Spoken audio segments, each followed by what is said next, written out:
The slap echoed through the airport terminal like thunder. Natalie Cross, CEO of a billion-dollar empire, crumpled to the marble floor, blood trickling from her split lip. "Please don't hit me, I'm already hurt," she whispered, her designer suit torn, her dignity shattered.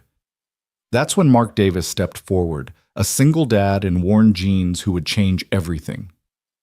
Dear viewers, stay with me until the end of this incredible story and comment your city below so I can see how far our story has traveled today. The international terminal at Chicago O'Hare was packed with the usual chaos of delayed flights and weary travelers, but nothing could have prepared the crowd for what happened at Gate B17 that rainy November evening. Natalie Cross had built her reputation as the youngest female CEO in the pharmaceutical industry, a woman who could negotiate billion-dollar deals before breakfast and fire executives without blinking. But now she was on her knees, her Hermes blazer ripped at the shoulder, her usually perfect auburn hair tangled and wild. "You think you can just walk away from this deal?" Richard Blackwood's voice boomed across the terminal. The man standing over her was supposed to be her business partner, the one person her late father had trusted to guide the company forward. Instead, he'd become her tormentor, the architect of a scheme that would have sold her life along with her shares. "You signed the preliminary agreements, Natalie. You can't back out now." His hand rose again, and Natalie instinctively raised her arms to protect her face. The bruise on her cheekbone was already purple from their confrontation in the parking garage an hour earlier. She'd tried to escape, to catch a flight anywhere, but Richard had followed her, determined to force her compliance. "Please," she gasped, tasting copper in her mouth.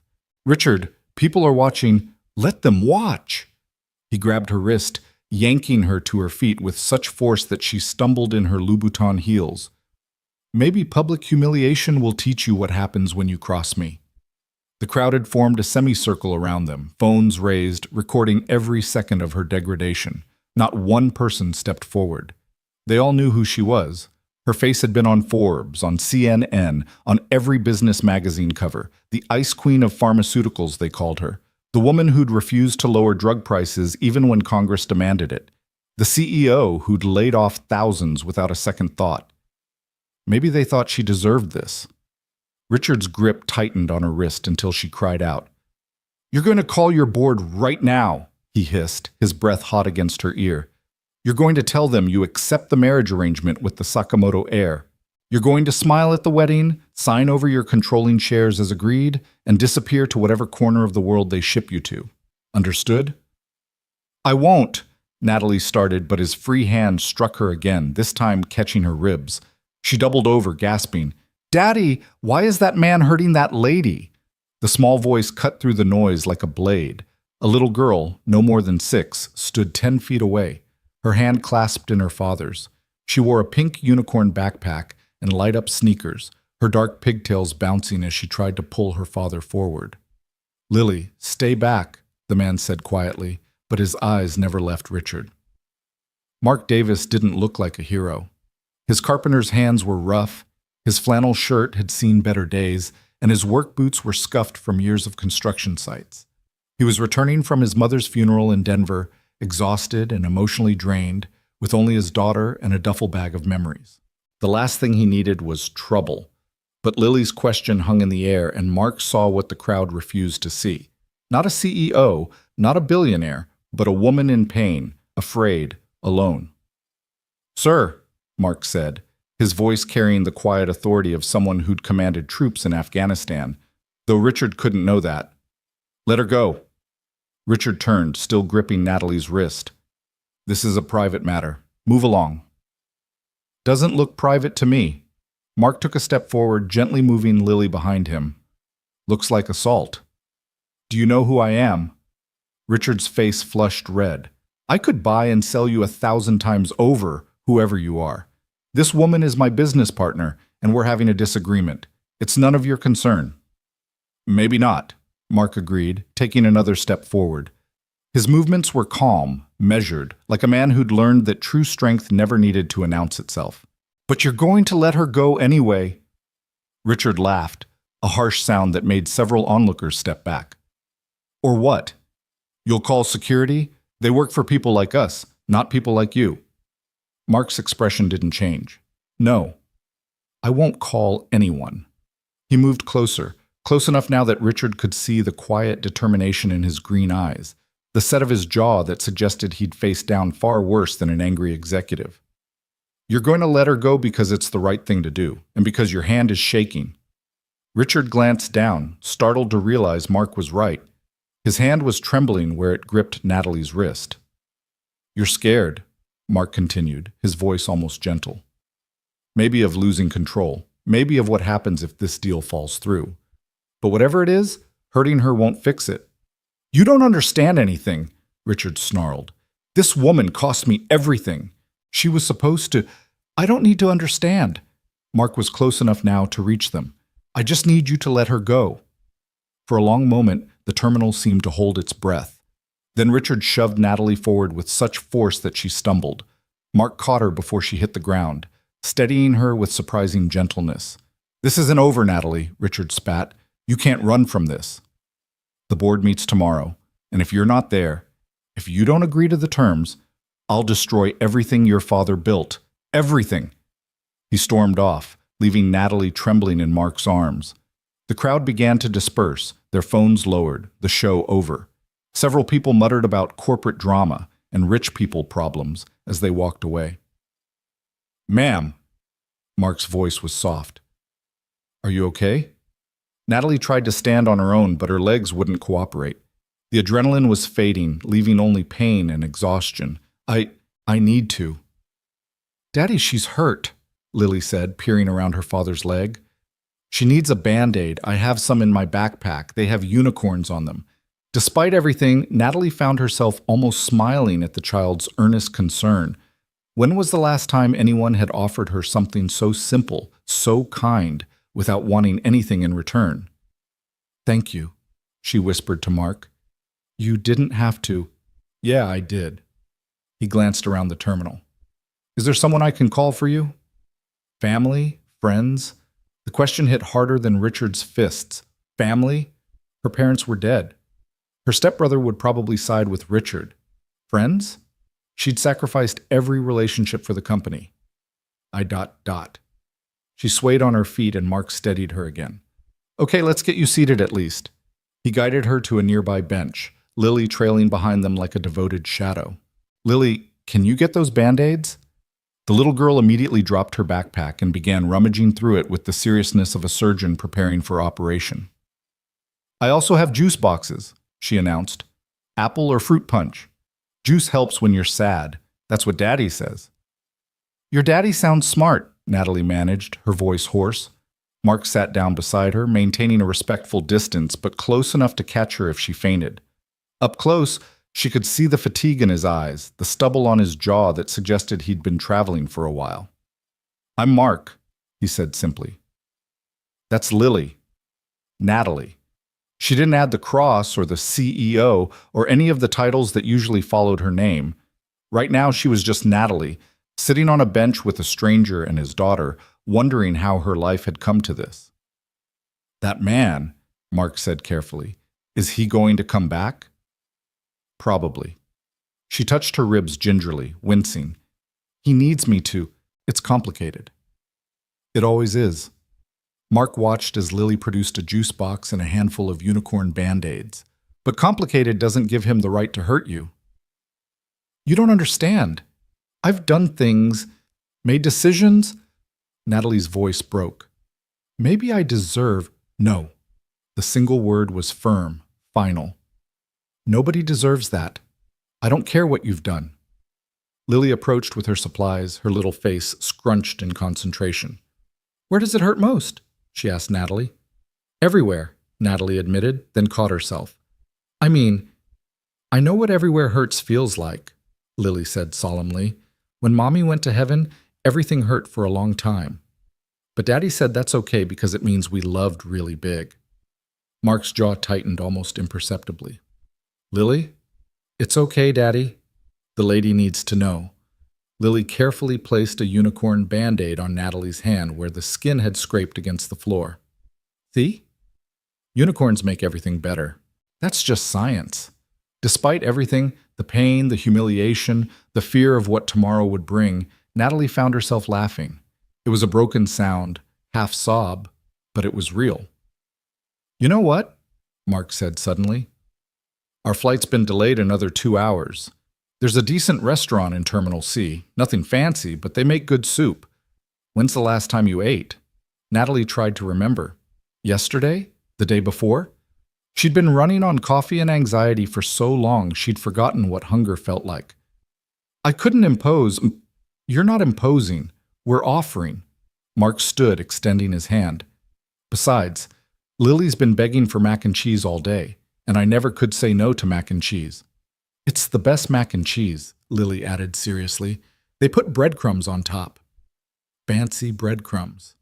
Natalie looked at the offered hand, calloused, steady, attached to a man who'd stood up for her when no one else would. Then she looked at Lily, still clutching her unicorn band-aids like precious treasure, ready to heal the whole world one scrape at a time. Her phone buzzed. 12 missed calls from board members. 20 texts from Richard. 3 voicemails from her stepbrother, probably threatening her with legal action if she didn't show up tomorrow. She turned the phone off. "Okay," she said, taking Mark's hand and letting him pull her to her feet. "Mac and cheese sounds good." They made an odd trio walking through the terminal. A construction worker in flannel, a battered CEO in designer clothes, and a 6-year-old in light-up shoes leading the way. People stared, some recognizing Natalie from the earlier scene, but Mark's presence seemed to create a buffer around them, a zone of protection that no one dared breach. The restaurant was nothing special, just another airport chain with overpriced food and harsh lighting.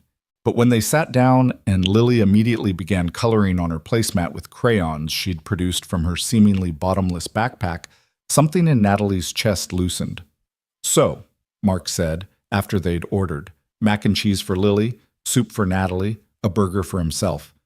"You running to something or from something?" "Both." "Neither." Natalie wrapped her hands around her water glass, seeking its coolness. "I was supposed to fly to Tokyo. There's a merger, a marriage arrangement. My father set it up before he died. If I don't go through with it, I lose everything. And if you do go through with it, I lose myself." The words came out before she could stop them. Mark nodded as if this made perfect sense.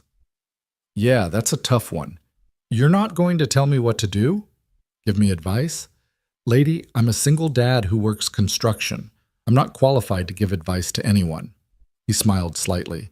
"But I know what it's like to have everything you thought mattered disappear. Sometimes it's the best thing that can happen." "Daddy was in the army," Lily announced, not looking up from her coloring. "He was a hero, but he doesn't like to talk about it. Now he builds houses for families that don't have any. He's still a hero, just a different kind." "Lily, we talked about this." "It's true," Lily protested. "Mrs. Rodriguez said so, and Mr. Kim, and that man at the grocery store who cried when you fixed his roof for free." Mark's ears reddened. People exaggerate.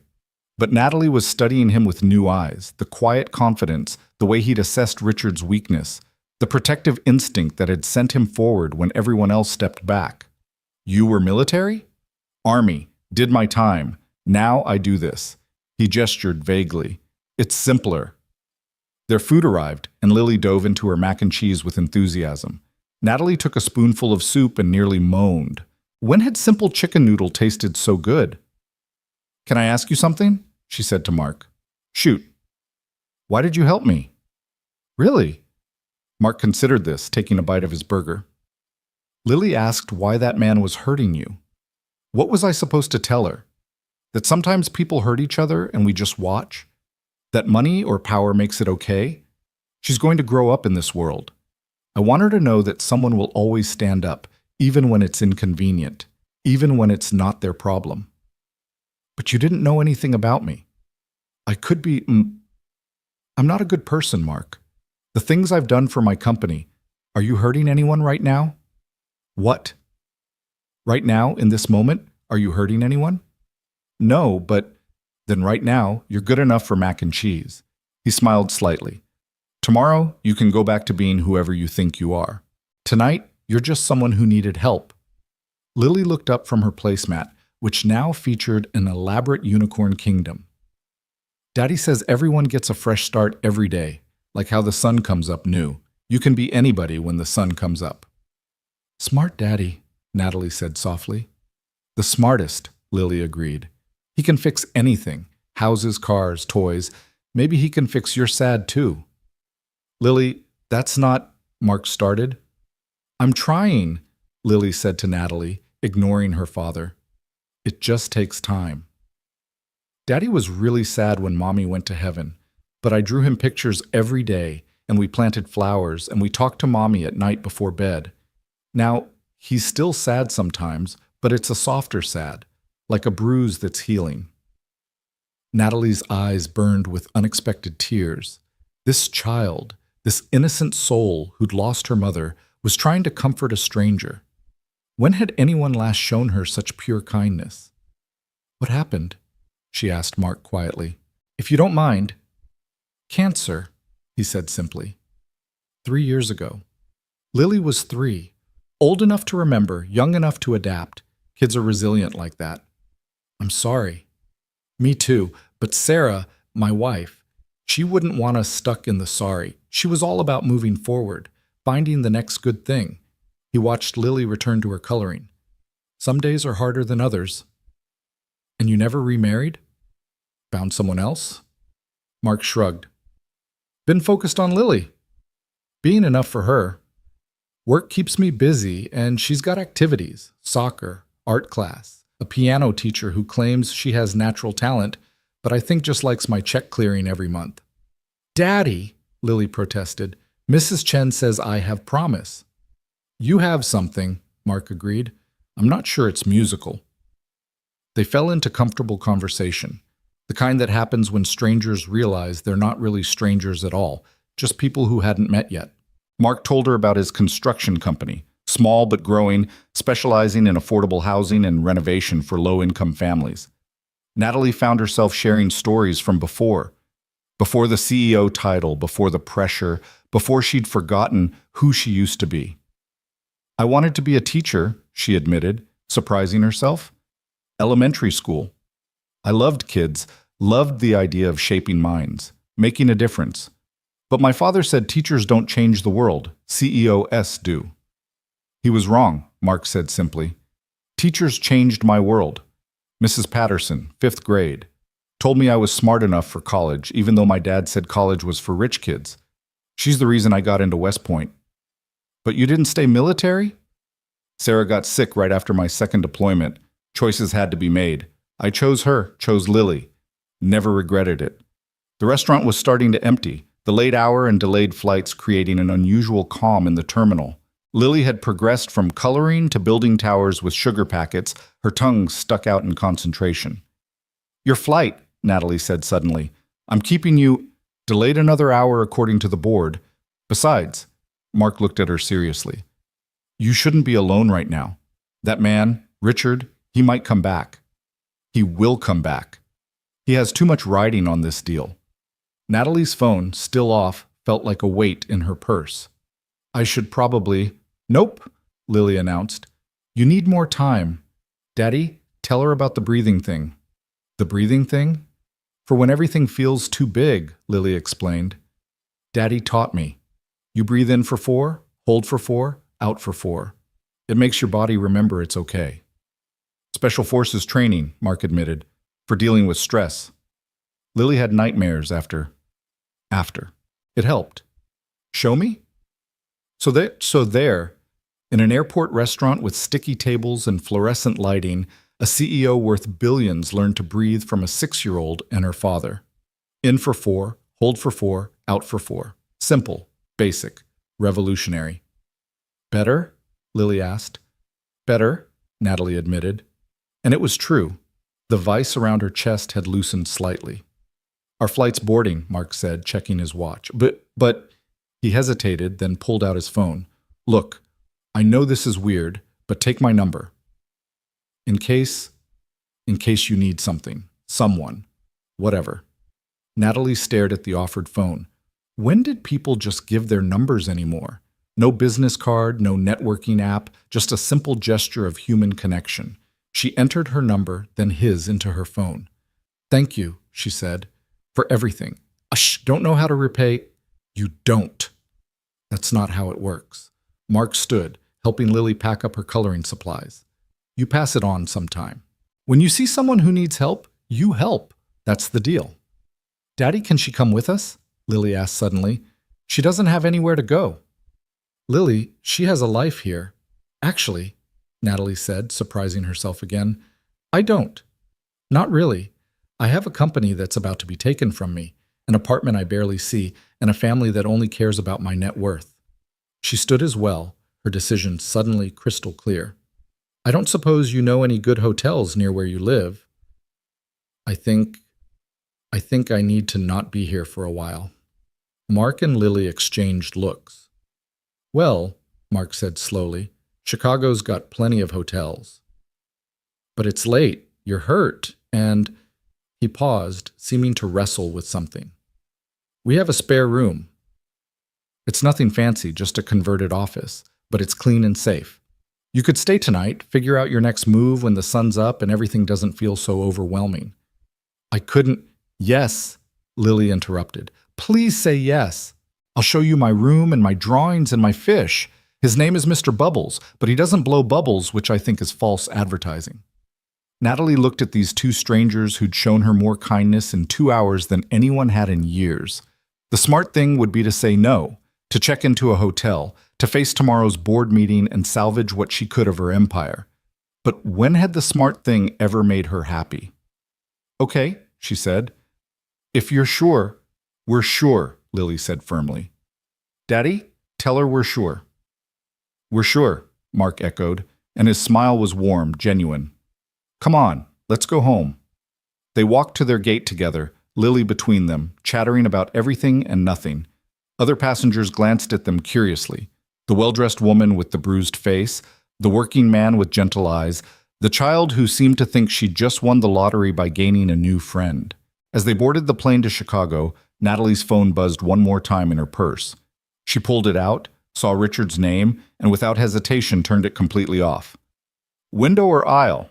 Mark asked, checking their boarding passes. I… Natalie realized she hadn't flown commercial in 5 years. The company jet was always waiting. I don't know. Window, Lily decided. You need to see the clouds. Daddy says Mommy lives in the clouds now, so they must be pretty special. As Natalie settled into the middle seat, Lily at the window and Mark on the aisle, she felt something she hadn't experienced in years. Protected. Safe. Part of something, even if that something was temporary and made no sense.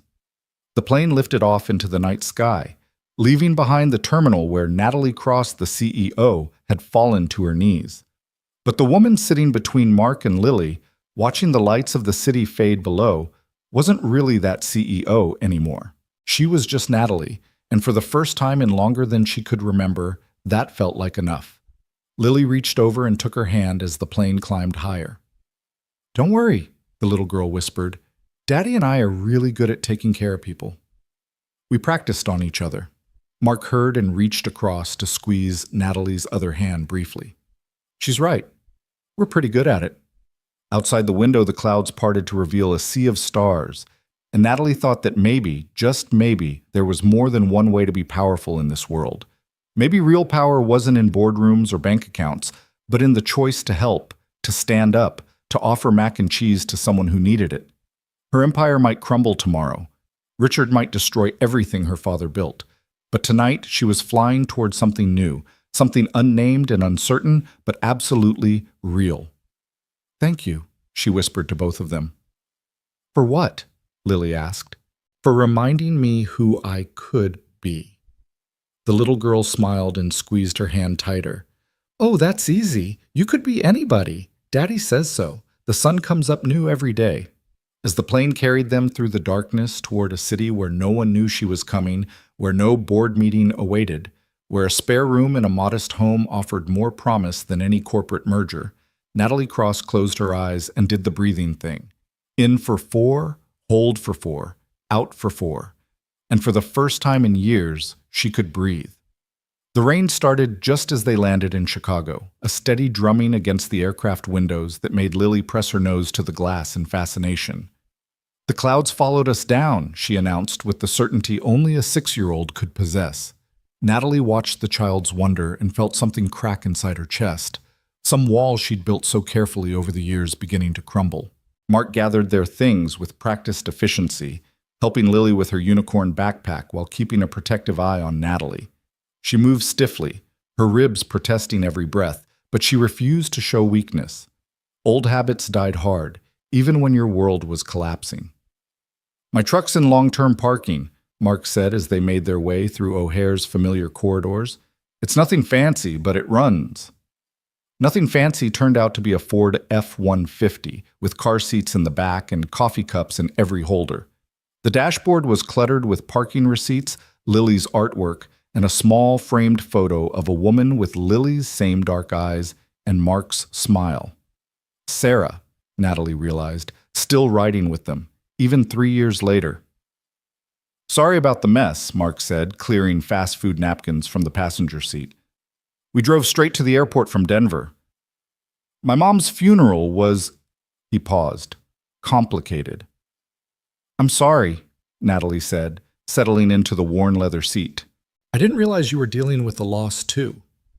"Daddy's mom was mean," Lily piped up from her car seat. "She said I reminded her of Mommy, and that made her sad, which doesn't make sense because Mommy should make people happy, not sad." "Lily, we talked about this. It's true. She said Mommy trapped you with a baby and that's why you left the army. But that's stupid because I wasn't even born when you left the army. I came after, which means I'm not a trap. I'm a surprise. Like finding money in your pocket." Mark's hands tightened on the steering wheel as he navigated the parking garage. "My mother had opinions about everything. Sarah being Korean was just one of many things she disapproved of." Natalie thought of her own father, his endless disapproval, his constant push for more, better, bigger. "Families are complicated," she said softly. "The best ones are," Mark agreed, pulling onto the rain-slicked highway. "The worst ones are just mean." They drove in comfortable silence for a while, Lily humming something tuneless in the back, the wipers beating a steady rhythm. Natalie watched the city lights blur past, each one representing a life, a story, a world she'd never bothered to notice from her corner office high above the streets. "We're almost home," Mark said, taking an exit into a neighborhood that had seen better days. Small houses crowded together, some well-maintained, others showing the wear of hard times. "It's not much, but it's perfect," Natalie interrupted, surprising herself with her vehemence. "It's real." Mark's house sat on a corner lot, a 2-story craftsman that had obviously been restored with love and skill. The porch light was on, casting a warm glow over the rain-wet steps. Window boxes held the remnants of summer flowers, and a child's bicycle leaned against the railing. "I've been fixing it up slowly," Mark said, pulling into the narrow driveway. "Bought it as a foreclosure 3 years ago, right after Sarah died. Needed something to do with my hands. Daddy built my whole room," Lily announced, "with shelves that look like trees and a reading nook that's like a cave, but not scary. He says building things helps his inside feel less broken." Mark's ears reddened. "Lily has no filter," he said apologetically. "No," Natalie said. "She has no pretense. There's a difference." They hurried through the rain to the front door, Mark carrying a sleeping Lily who'd finally succumbed to the late hour. Inside, the house was exactly what Natalie expected, and nothing like it at the same time. Clean but lived in, organized but clearly home to a child. The walls were covered with Lily's artwork, framed like masterpieces. Books overflowed from shelves Mark had obviously built himself. A piano sat in the corner, sheet music scattered on the bench. "Let me put her to bed," Mark said quietly. "Make yourself at home. Kitchen's through there if you need water or anything." Natalie wandered into the kitchen, taking in the magnets on the refrigerator, holding up school papers and appointment reminders. A calendar on the wall was filled with Mark's neat handwriting. Soccer practice, piano lessons, school play rehearsal. The life of a single parent laid out in blue ink. Her phone, still in her purse, felt like a bomb waiting to explode. She knew she should turn it on, face the messages, deal with the crisis. But standing in this warm kitchen with its mismatched chairs and coffee-stained counters, she couldn't bring herself to let that world back in yet. "She went down easy," Mark said, returning. "Usually takes 3 stories and a negotiation about breakfast. You must have worn her out with all that excitement. She's remarkable, Natalie said. You've done an amazing job with her. I've done what I could. Some days that feels like enough. Other days. He shrugged, pulling 2 mugs from a cabinet. Tea? Coffee? Something stronger? I think I have a bottle of whiskey somewhere that someone gave me after Sarah's funeral. Tea sounds perfect. They stood in comfortable silence while the water boiled, the rain creating a cocoon around the little house. Natalie found herself studying Mark when he wasn't looking, the way his hands moved with careful precision, the slight stoop to his shoulders that spoke of carrying too much for too long, the gentleness that seemed to radiate from him despite his obvious strength. "Can I ask you something?" she said as he handed her a mug of chamomile tea. "Sure." "Why did you really help me?" The truth this time. Mark leaned against the counter, considering. "You reminded me of Sarah," he said finally. "Not physically, but the day she got her diagnosis, she had this look, like the world had just shifted under her feet and she didn't know how to stand anymore. You had that same look. What did you do?" "When she got the diagnosis?" "Held her, cried with her. Then we made a plan. 1 day at a time, 1 hour at a time, if necessary. We had 2 years, which was more than they originally gave us. 2 years of Lily growing, of memories made, of learning that time isn't about quantity." Natalie's hands tightened around the warm mug. "My father died 6 months ago. Heart attack at his desk. He was in the middle of a merger negotiation. They found him with his pen still in his hand." "I'm sorry." "I'm not sure I am," she admitted. "Is that terrible? He was my father, but he made me into something I'm not sure I want to be anymore. People are allowed to be complicated. Your feelings about them are allowed to be complicated too." The rain intensified, hammering against the windows. Somewhere in the house, a clock ticked steadily. Natalie realized she couldn't remember the last time she'd been in a space this quiet, this peaceful. "The spare room's upstairs," Mark said. "I can show you." His phone rang, cutting him off. He frowned at the screen. "Unknown number." "Don't answer it," Natalie said quickly. "It might be," but Mark had already accepted the call. "Hello?" Even from across the kitchen, Natalie could hear Richard's voice, sharp and demanding. "Mr. Davis, I presume? The Good Samaritan from the airport?" Mark's expression hardened. "How did you get this number?" "I have resources you couldn't imagine. I know you have Miss Cross with you. I know you live at 427 Maple Street. I know you have a daughter named Lily who attends Riverside Elementary." The threat was implicit but clear. Mark's jaw clenched, but his voice remained calm. "What do you want?" "I want to speak to Natalie. Now." Mark looked at her, eyebrow raised in question. She shook her head, but then held out her hand for the phone. Running wouldn't solve this. "Richard," she said, her voice steadier than she felt. "Have you lost your mind? Do you have any idea what you're doing? The board is in emergency session. The Sakamoto family is threatening to pull out entirely. 20,000 jobs, Natalie. 20,000 people will lose their livelihoods if this deal falls through. That's not my responsibility anymore." "Not your—" Richard's voice rose to a near shriek. "Your father built this company. You have an obligation." "My father is dead," Natalie said flatly, "and his obligations died with him." "You selfish bitch! You'd throw it all away for what? Some misguided rebellion? A mental breakdown?" Mark moved closer, not touching, but present, a solid wall of support. Natalie drew strength from his proximity. "I'm throwing it away for my life," she said, "for the chance to be something more than a signature on contracts I don't believe in." "You think you can just walk away?" "I have documents with your signature, preliminary agreements. The board can sue you into oblivion." "Then let them." Silence on the other end, then Richard's voice, low and dangerous. "I'm coming to Chicago. We're going to settle this face to face. I won't see you. You will. Because if you don't, I'll make sure your new friend loses everything, his construction business, his house, maybe even his precious daughter. Foster care can be so traumatic for children, don't you think?" The line went dead. Natalie stood frozen, the phone still pressed to her ear. Mark gently took it from her hand. He can't, she started. He can try, Mark said calmly. Men like him always think they can buy or threaten their way into anything. But Natalie, I need you to understand something. You don't have to face him. You don't owe him or anyone else a confrontation. But what he said about Lily, about your business, I've faced worse threats from better men, Mark said simply. In Afghanistan, they threatened my unit's families to try to break us. You know what we learned? Bullies only have the power you give them. This is different.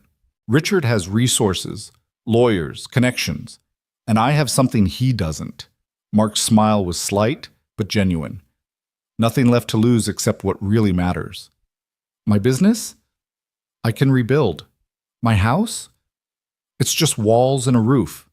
But Lily, my integrity? Those aren't for sale or subject to negotiation. Natalie sank into one of the kitchen chairs, suddenly exhausted. I shouldn't have come here. I've put you both in danger. No, Mark said firmly, sitting across from her. You've given us a chance to do something that matters. Lily learned tonight that standing up for someone isn't just a concept, it's an action. That's worth any risk. You don't even know me. I could be lying about everything. Are you? No, but then we're good. He stood, moving to a drawer and pulling out a first aid kit. Now, let me look at those ribs. I've got some training from my army days. I'm fine. You've been holding your left side since we got here, and you wince every time you take a deep breath. That's not fine. She wanted to protest, to maintain the walls of propriety and distance, but she was so tired. Tired of being strong, tired of being alone, tired of pretending everything was under control when it hadn't been for months. Okay, she whispered. Mark's hands were gentle as he helped her out of her suit jacket, revealing the bruises that had bloomed across her ribs like purple flowers. He hissed through his teeth. This needs an X-ray, he said. You could have broken ribs. They're just bruised. I've had worse. Mark's hand stilled. From him? From life, she said, not quite answering. The physical bruises are new. The other kind, those I've been collecting for years. He carefully applied arnica cream to the worst of the bruising, his touch clinical but caring. Sarah used to say that emotional bruises needed the most tending. They're the ones that don't heal on their own. How did she heal them? Time, love, purpose beyond herself. He helped her back into her jacket. She volunteered at a women's shelter before she got too sick. Said it reminded her that everyone was fighting something. I've never volunteered for anything, Natalie admitted. Never had time. You have time now. The simple statement hit her like a revelation. She did have time now. For the first time in her adult life, she had no meetings tomorrow, no calls to return, no deals to close. The freedom was terrifying and exhilarating in equal measure. A small voice from the doorway made them both turn. Are you fixing her?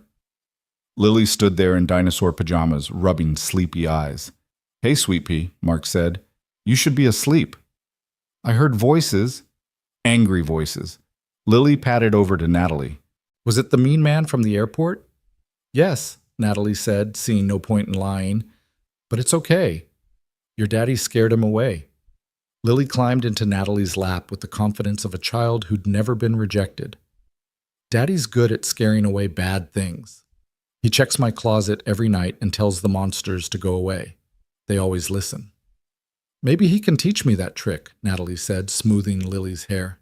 It's easy, Lily said seriously. You just have to use your strong voice and mean it. Monsters can tell if you don't mean it. All right, monster fighter, Mark said, lifting Lily from Natalie's lap. Back to bed. Can Miss Natalie tuck me in too? Mark looked at Natalie questioningly. She nodded, standing carefully. Lily's room was exactly as described, a masterpiece of a father's love. The shelves really did look like trees, complete with carved leaves and hidden birds. The reading nook was a cozy cave with fairy lights strung along the opening. Every surface held treasures, rocks, feathers, broken jewelry transformed into fairy crowns. This is my mommy, Lily said, showing Natalie a photo by her bed. The woman in the picture was radiant, her smile infectious, her arms wrapped around a younger Lily. Daddy says I have her smile and her stubborn. Her stubborn? Yeah, when I don't want to do something, I get really stubborn, like Mommy did when the doctor said she should stop working. She kept going until she couldn't anymore because she said kids needed her. What did she do? She was a nurse. For kids. Daddy says she made scared kids brave. Mark tucked the blankets around Lily with practiced ease. Story or song? Song, Lily decided. The one about the blackbird. Mark sat on the edge of the bed and began to sing softly, his voice rough but tender. Blackbird singing in the dead of night, take these broken wings and learn to fly. Natalie stood in the doorway, watching this nightly ritual, and felt her heart crack wide open. This was wealth. This was power. This small room with its handmade wonders. This child with her absolute trust. This man with his quiet strength. Her phone buzzed in her pocket. Without looking, she knew it was Richard or the board or her stepbrother or any of the dozen people who thought they owned pieces of her. She left it unanswered. When Lily was asleep, Mark showed Natalie to the spare room. It was simple but clean, with a quilt that looked handmade and a small window overlooking the backyard. Sarah's mother made that quilt, Mark said, indicating the bed. She sends one every Christmas. I think it's her way of staying connected to Lily. It's beautiful. There are towels in the bathroom, and I'll find you something to sleep in. Sarah's clothes are still... He paused. I kept them. I know that's probably weird, but it's not weird, Natalie said. It's love. Mark looked at her for a long moment, something shifting in his expression. Yeah, he said quietly. It is. He returned with a soft t-shirt and pajama pants. They might be a bit small, but they're comfortable. After he left, Natalie changed slowly, her ribs protesting. Sarah's clothes smelled faintly of lavender, and something else, something indefinable but comforting. She sat on the bed, looking around the small room that was now, temporarily, hers. Her phone rang again. This time she looked at the screen, her stepbrother, calling for the 15th time. She answered. Nathan! Jesus Christ, Natalie, where are you? Richard's lost his mind. He's calling emergency board meetings, threatening lawsuits. The Sakamoto family is pulling out. Dad's company is imploding. Dad's company was always going to implode, she said calmly. It was built on exploitation and greed. Spare me the moral crisis. You have a responsibility. No, Nathan, I had a job. There's a difference. You're having a breakdown. That's what this is. The stress finally got to you. Come back, take a vacation after the merger. Hell, take a year off. Just don't throw everything away. I'm not throwing it away. I'm setting it down. There's a difference. Where are you? Somewhere safe. Natalie, please. Think about what you're doing. Think about the employees, the shareholders. I've thought about nothing else for 5 years, she said. Now I'm thinking about me. She hung up and turned off the phone completely. A soft knock at the door made her look up. Mark stood there with a glass of water and 2 ibuprofen. Thought you might need these, he said. Thank you. She took the pills gratefully. Mark, I need to be honest with you. Tomorrow is going to get ugly. Richard won't give up. The board will probably sue me. The media will get involved. Your life is about to become very complicated if I stay here. My life got complicated the day Sarah got diagnosed, Mark said. Everything since then has been manageable. He paused in the doorway. But if you want to leave, if you think that's best, I'll drive you wherever you want to go. What do you think I should do? I think, Mark said slowly, that you should stop running from something and start running to something. But that's just me. What would I run to? That's for you to figure out. But Lily and I make pretty good pancakes, so at minimum, you could run to breakfast. After he left, Natalie lay in the narrow bed, staring at the ceiling, listening to the rain against the window. Somewhere in this house, a little girl slept surrounded by handmade wonders. Down the hall, a man who'd lost everything that mattered except his daughter was probably lying awake, wondering if he'd made a mistake letting a stranger into their carefully rebuilt life. But he had let her in, without knowing her history, her sins, her failures. He'd seen her at her lowest and offered not judgment, but sanctuary. Her empire was crumbling. By tomorrow, she might be sued into bankruptcy, her reputation destroyed, her father's legacy in ruins. Richard would win. The board would win. Everyone who said she couldn't walk away would win.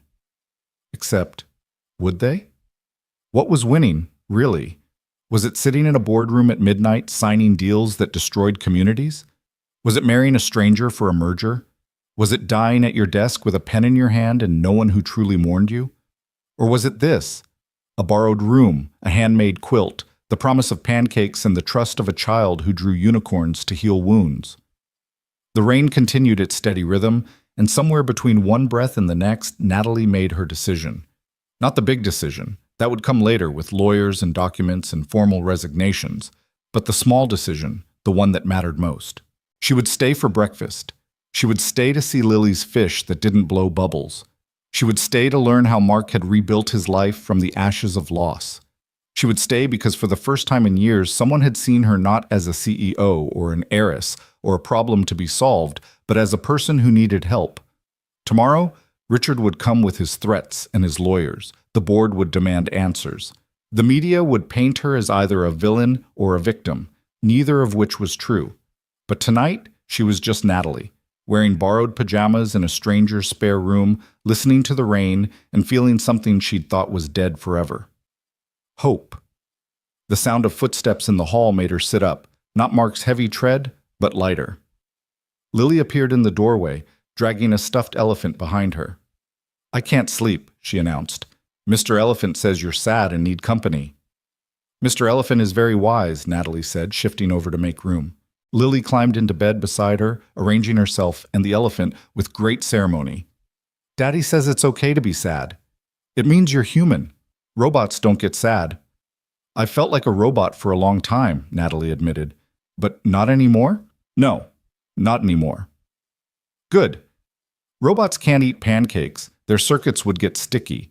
They lay in comfortable silence, the little girl's warmth a balm against the ache in Natalie's ribs and heart. "Miss Natalie." "Yes? Are you going to stay?" "For breakfast, yes. What about after breakfast?" "I don't know." Lily considered this. When Mommy was sick, she didn't know about tomorrow either. So we made up a game. We'd say, "Today I'm here," every morning. That way we didn't have to worry about tomorrow. "Today I'm here," Natalie whispered. "See? Easy." Lily yawned enormously. "Can I tell you a secret?" "Of course. I think Daddy likes you. Not like because he still loves Mommy, but likes you like you're important. He doesn't let many people be important. You're very observant for 6. I'm almost 7. That's practically grown up." Mark's voice from the doorway made them both look up. "Lily Marie Davis, what are you doing out of bed?" "Keeping Miss Natalie company," Lily said innocently. Mr. Elephant insisted. "Mr. Elephant needs to learn boundaries." But Mark's voice was fond, not angry. "Come on, back to your own bed." "Can I stay?" "Please, I'll be quiet." Mark looked at Natalie, who nodded. "Fine. But if I hear giggling, you're out." "No giggling," Lily promised solemnly. Mark hesitated, then said, "Natalie, you should know, Richard called again. He's on a plane to Chicago. He'll be here in the morning." "I know." "We can leave. I have a cabin about 2 hours north. It's not much, but—" "No more running," Natalie said. "If he wants to find me, he can find me here. But I'm done being afraid of him." Mark nodded slowly. "Okay, we'll face it together then. You don't have to— Yes," he said firmly. "I do. You're not alone in this anymore." After he left, Lily snuggled closer. "See?" she whispered. "Important." Natalie wrapped her arm around the little girl, careful of her ribs. Outside, Chicago spread out in all its messy, beautiful glory. Somewhere in the city, Richard was probably already planning his attack, marshaling his forces, preparing to drag her back to the life she'd escaped. But here, in this small room, with a handmade quilt and a 6-year-old philosopher, Natalie felt more powerful than she had in any boardroom. This was choosing. This was freedom. This was the beginning of whatever came next. "Miss Natalie?" Lily's voice was drowsy. "Yes?" "I'm glad the mean man hurt you." Natalie stiffened. What? Not glad he hurt you, but glad it made you come with us. Sometimes bad things lead to good things. Mommy said so. Your mommy was very wise. The wisest. Except about vegetables. She thought Brussels sprouts were food, which is obviously wrong. Natalie found herself laughing, actually laughing, for the first time in months. It hurt her ribs, but healed something else. Go to sleep, she said softly. You too. Tomorrow needs us rested. Why? Because tomorrow we make pancakes. Pancakes require energy. As Lily's breathing deepened into sleep, Natalie stared at the ceiling and thought about choices. Every choice she'd made for the last 5 years had been about preserving her father's legacy, meeting others' expectations, maintaining an image. But Mark had chosen love over career when Sarah got sick. Lily chose joy even after losing her mother. Sarah had chosen to keep working with sick children until she couldn't anymore. All of them had chosen humanity over everything else. The rain had stopped, leaving only the sound of water dripping from the gutters. Somewhere a dog barked. A car passed, its headlights briefly illuminating the room before moving on. The ordinary sounds of an ordinary neighborhood where extraordinary people lived their extraordinary ordinary lives. Her phone, still off, held no power here. Richard's threats felt distant, almost abstract. The board's anger, the merger's collapse, the empire's fall, none of it could touch this moment, this room, this unexpected peace. Today I'm here, she whispered to the darkness. And for today, that was enough. The first light of dawn was just beginning to creep through the window when Natalie woke. Lily was sprawled across the bed like a starfish, Mr. Elephant somehow on the floor. The smell of coffee drifted up from downstairs, along with the sound of quiet movement in the kitchen. Natalie carefully extracted herself from the bed, tucked Lily back in, and padded downstairs. Mark was at the stove, already dressed in jeans and a flannel shirt, making what appeared to be preparations for the promised pancakes. Morning, he said without turning around. Coffee's ready. How did you know it was me? Lily sounds like a herd of elephants on the stairs. You move like someone who's learned to be invisible. She poured herself a cup of coffee, wrapping her hands around its warmth. Old habit. In board meetings, the less notice you draw before you strike, the better. Sounds exhausting. It was. They stood in comfortable silence, watching the sunrise paint the kitchen gold. The ordinary magic of a new day beginning. He'll be here soon, Mark said. Richard? I know. What's your plan? I don't have one, Natalie admitted. For the first time in my life, I don't have a plan. That's not necessarily a bad thing. It's terrifying. The best things usually are. Mark flipped a test pancake with practiced ease. Sarah was terrified when we found out she was pregnant. We were young. I was about to deploy. She was in nursing school. Nothing about it made sense. But Lily happened anyway. The best things don't wait for perfect timing. The doorbell rang at exactly 8:30, just as Lily was drowning her third pancake in enough syrup to float a small boat. The sound cut through the morning warmth like a blade, and everyone froze. Even Lily, who'd been chattering nonstop about her upcoming school play, fell silent. That's him, Natalie said unnecessarily. Her coffee cup trembled slightly as she set it down.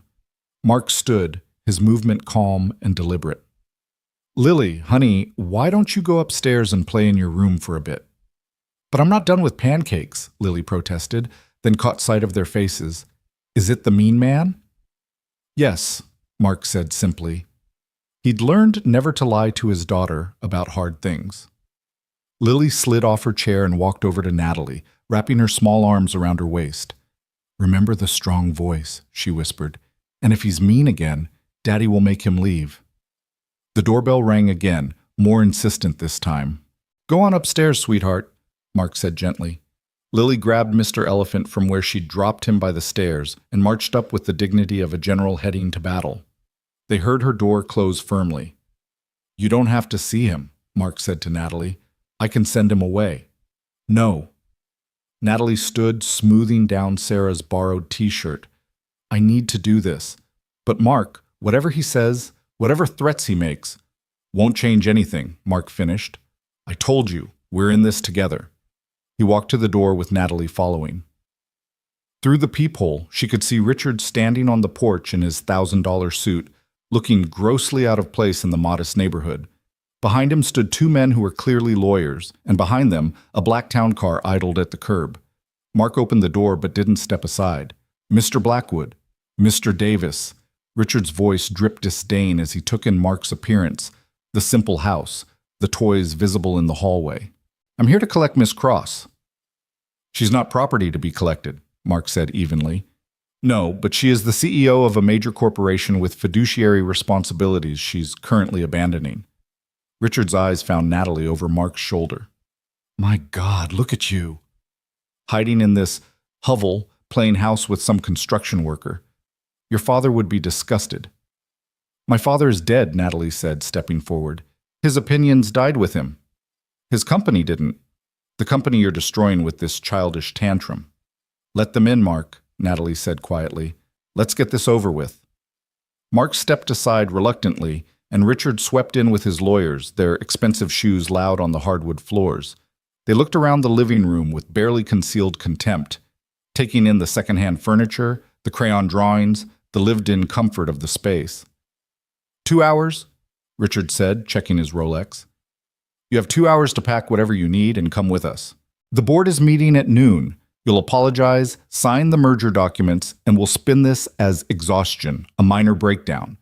The Sakamoto family has agreed to overlook this incident if you cooperate fully. No, Natalie said simply. Richard's face flushed. No? You can't just say no. You have contracts, obligations. Actually, one of the lawyers interrupted, pulling out a tablet. She can. I've reviewed the preliminary agreements. Without her final signature, they're meaningless. However, he turned to Natalie, the board can remove you as CEO and sue you for breach of fiduciary duty. You could lose everything. I've already lost everything that mattered, Natalie said. My soul, my integrity, my sense of self. Losing money seems trivial in comparison.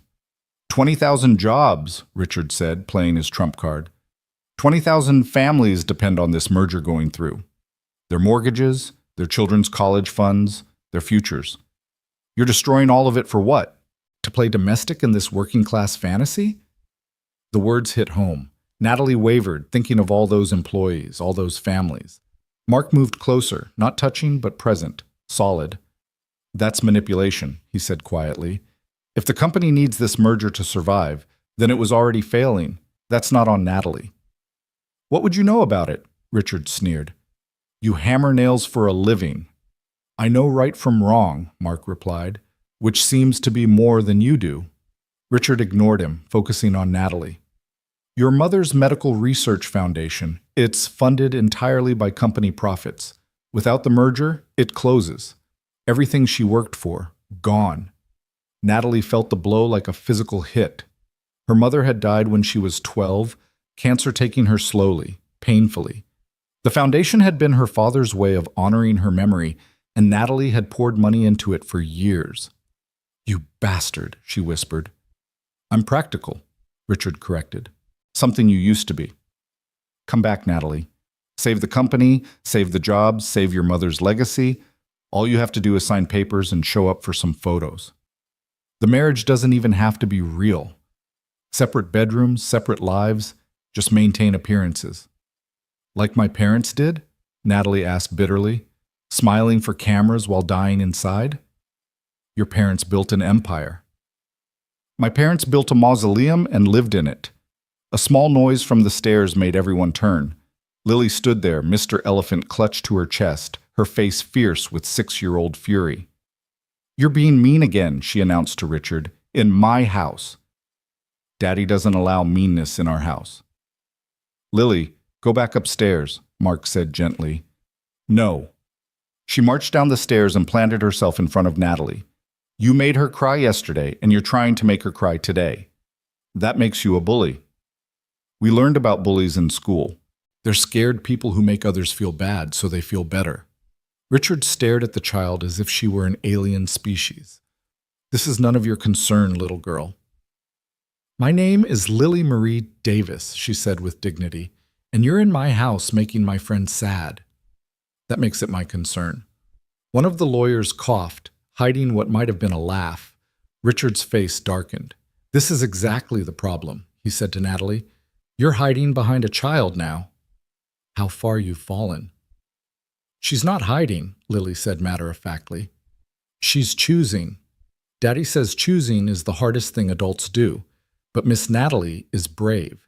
She chose us over you, which means we're better than you. The simple logic of it, delivered with such certainty, seemed to stop Richard cold.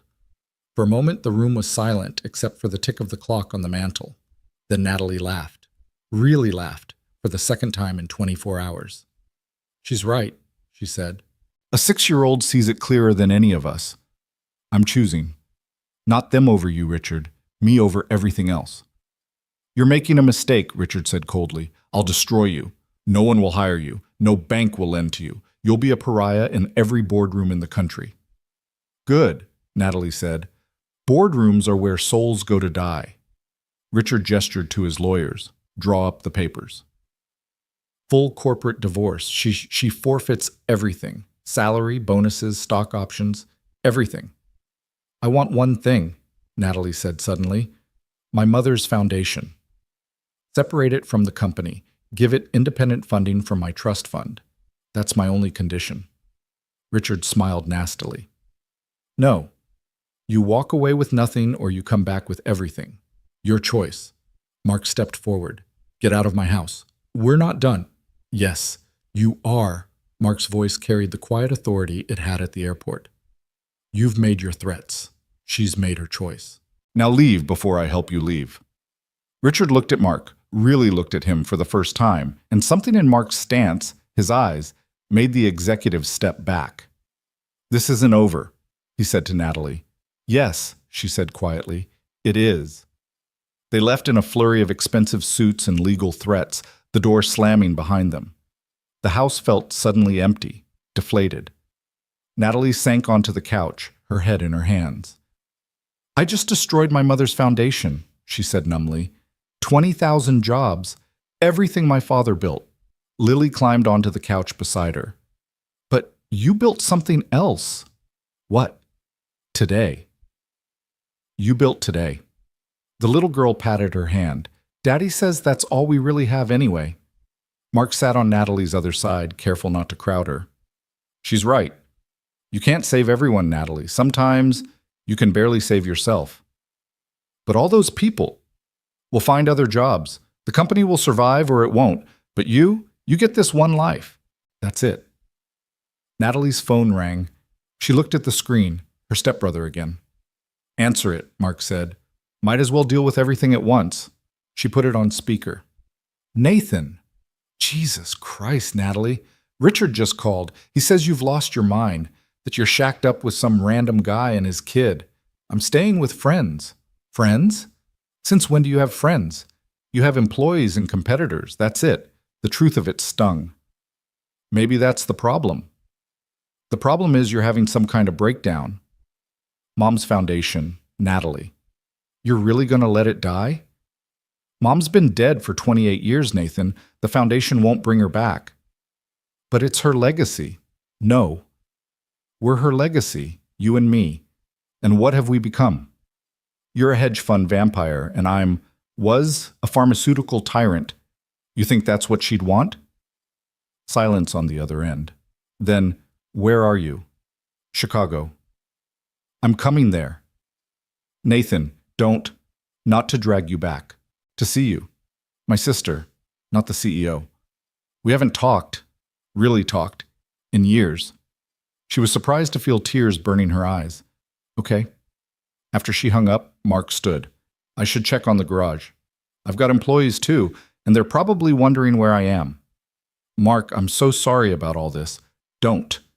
He touched her shoulder gently. Life happens. We deal with it. He looked at Lily. Want to come help at the shop, kiddo? Can Miss Natalie come? If she wants. Natalie looked at these two people who'd taken her in without question, who were offering her not just shelter, but belonging. I'd like that. Mark's shop was only 10 minutes away, a converted warehouse with Davis Construction Building Dreams, one home at a time, painted on the side. Inside, it smelled of sawdust and possibility.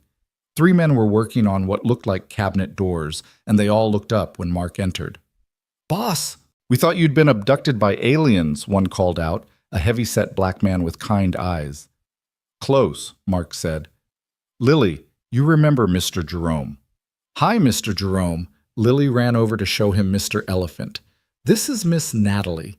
She's staying with us because a mean man hurt her, but Daddy scared him away." Jerome looked at Natalie, taking in her bruised face and borrowed clothes, and his expression softened. "Well, any friend of Lily's is welcome here." The other workers introduced themselves. Tom, an older white man with gnarled hands that spoke of decades of craftsmanship, and Miguel, young and eager, clearly learning the trade. They accepted her presence without question, returning to their work with the easy rhythm of people who knew their value wasn't measured in stock prices. "What are you building?" Natalie asked, running her hand over a smooth piece of oak. "Cabinets for the Hendersons," Mark said. "They're retiring, downsizing, but wanted something special for their new place. Tom's been working on the detail work for weeks." Tom looked up with quiet pride. 40 years of marriage deserves good cabinets." Natalie watched them work, the careful precision, the pride in craftsmanship, the easy camaraderie. This was creation, not destruction, building up, not tearing down. "Can I help?" she asked suddenly. Miguel laughed. "You ever used a sander?" "No." "Then you can definitely help." "Sanding's where everyone starts?" He handed her safety glasses and showed her how to hold the tool. "Just follow the grain. Wood'll tell you where to go if you listen." For the next 2 hours, Natalie sanded cabinet doors, while Lily drew at a small table Mark had obviously set up for her. The repetitive motion was soothing, meditative. Her phone rang constantly, but she ignored it. The world wanted CEO Natalie Cross, but she was just Natalie, learning to follow the grain. "You're a natural," Tom said, inspecting her work. "Sure you've never done this before?" "I've spent 5 years going against the grain," she said. "Following it is a nice change." Around noon, Nathan arrived. Natalie barely recognized her stepbrother. Gone was the usual 3-piece suit. He wore jeans and a polo shirt, looking oddly vulnerable. "This is where you're hiding?" he asked, looking around the workshop. "This is where I'm living," she corrected. They walked outside to talk, leaving Mark and his crew to their work. Nathan leaned against the building, studying her. "You look different," he said finally. "Bruised?" "Free," he sighed. "Richard's telling everyone you've had a psychotic break. The board's in emergency session. The Sakamoto deal is dead." "I know." "You really don't care?" "I care, but not enough to go back." Nathan was quiet for a long moment. "You know, I hated you for a while. After Mom died, Dad gave you everything. His attention, his company, his expectations. I got the leftovers." "Nathan, no, let me finish. I hated you, but I also felt sorry for you.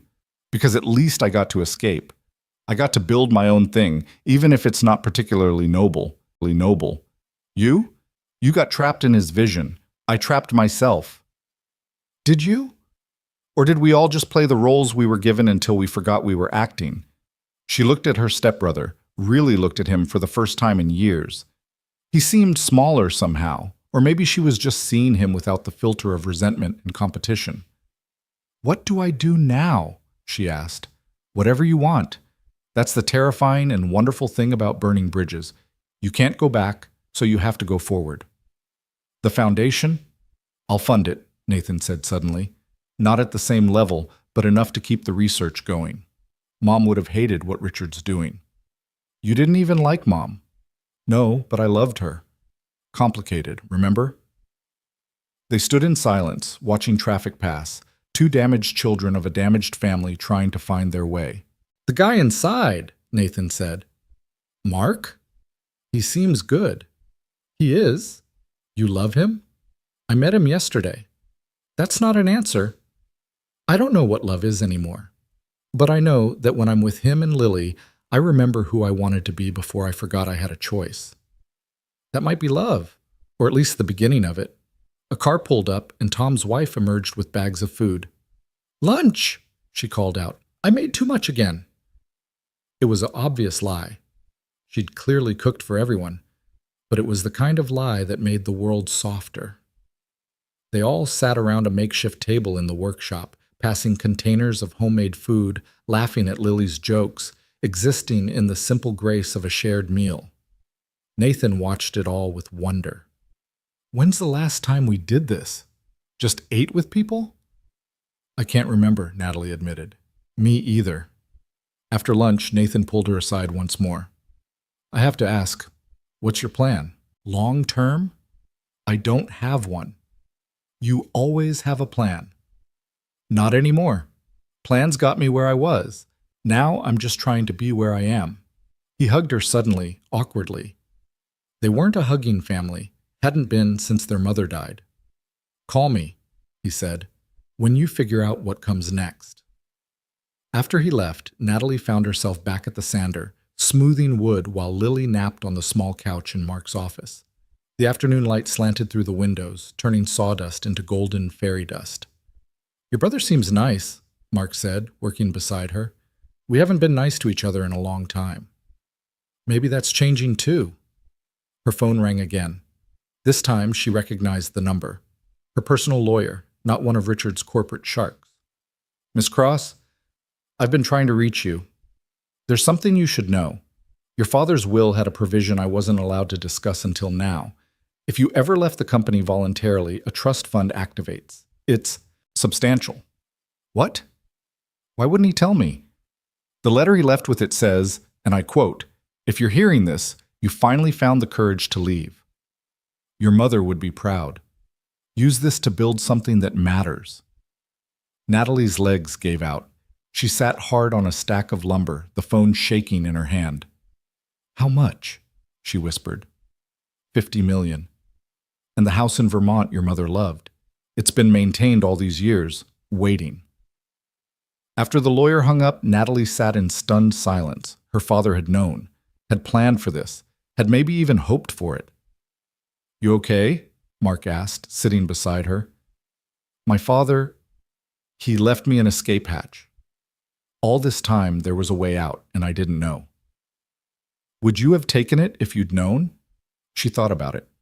"No. Not until I was ready, not until yesterday. Then it came at the right time. I could fund the foundation. I could do something real." "You could do anything." She looked at him, this man who'd built a life from loss, who created rather than destroyed. "What would you do?" "Honestly? I'd take some time to figure out who you are when you're not running from or to something. Then I'd build from there." Lily appeared in the doorway, rubbing sleepy eyes. "Is it time to go home?" "Home." The word hung in the air, loaded with possibility. "Yeah, kiddo," Mark said. "Let's go home." As they drove back to the little house on Maple Street, Natalie's phone rang one more time. Richard. "Don't," Mark said. "Whatever he has to say doesn't matter now." But she answered anyway. "Richard, you think you've won?" His voice was slurred, drinking already, and it was barely 4 o'clock. "I'll destroy you. I'll make sure everyone knows what a failure you are." "Richard, I need to tell you something." "What?" "I forgive you." Silence. Then, "I don't want your forgiveness." "I know, but you have it anyway.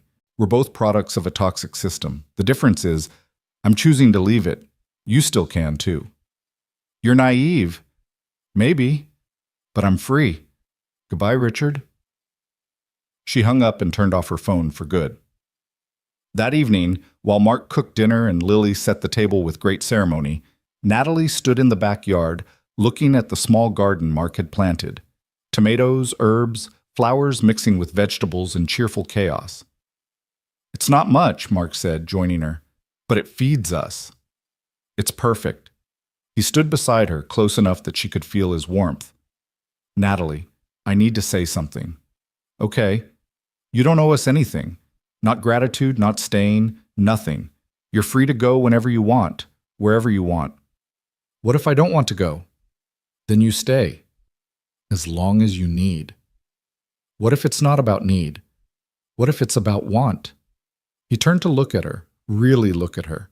In the dying light, his eyes were the color of forests, deep and alive. Then that's different, he said softly. Mark, I'm complicated. Damaged. I've done things. So have I. Different things, but things. We all have. The question is, what do we do next? Before she could answer, Lily burst through the door.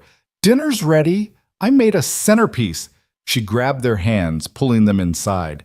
It's flowers from the garden. Daddy says presentation matters even for regular dinner. The centerpiece was a mason jar filled with dandelions and one spectacular rose from the bush by the fence. It was perfect in its imperfection, beautiful in its simplicity.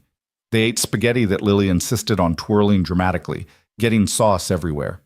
They talked about school plays and construction projects and whether dinosaurs had feelings. Normal things, small things, the things life was actually made of.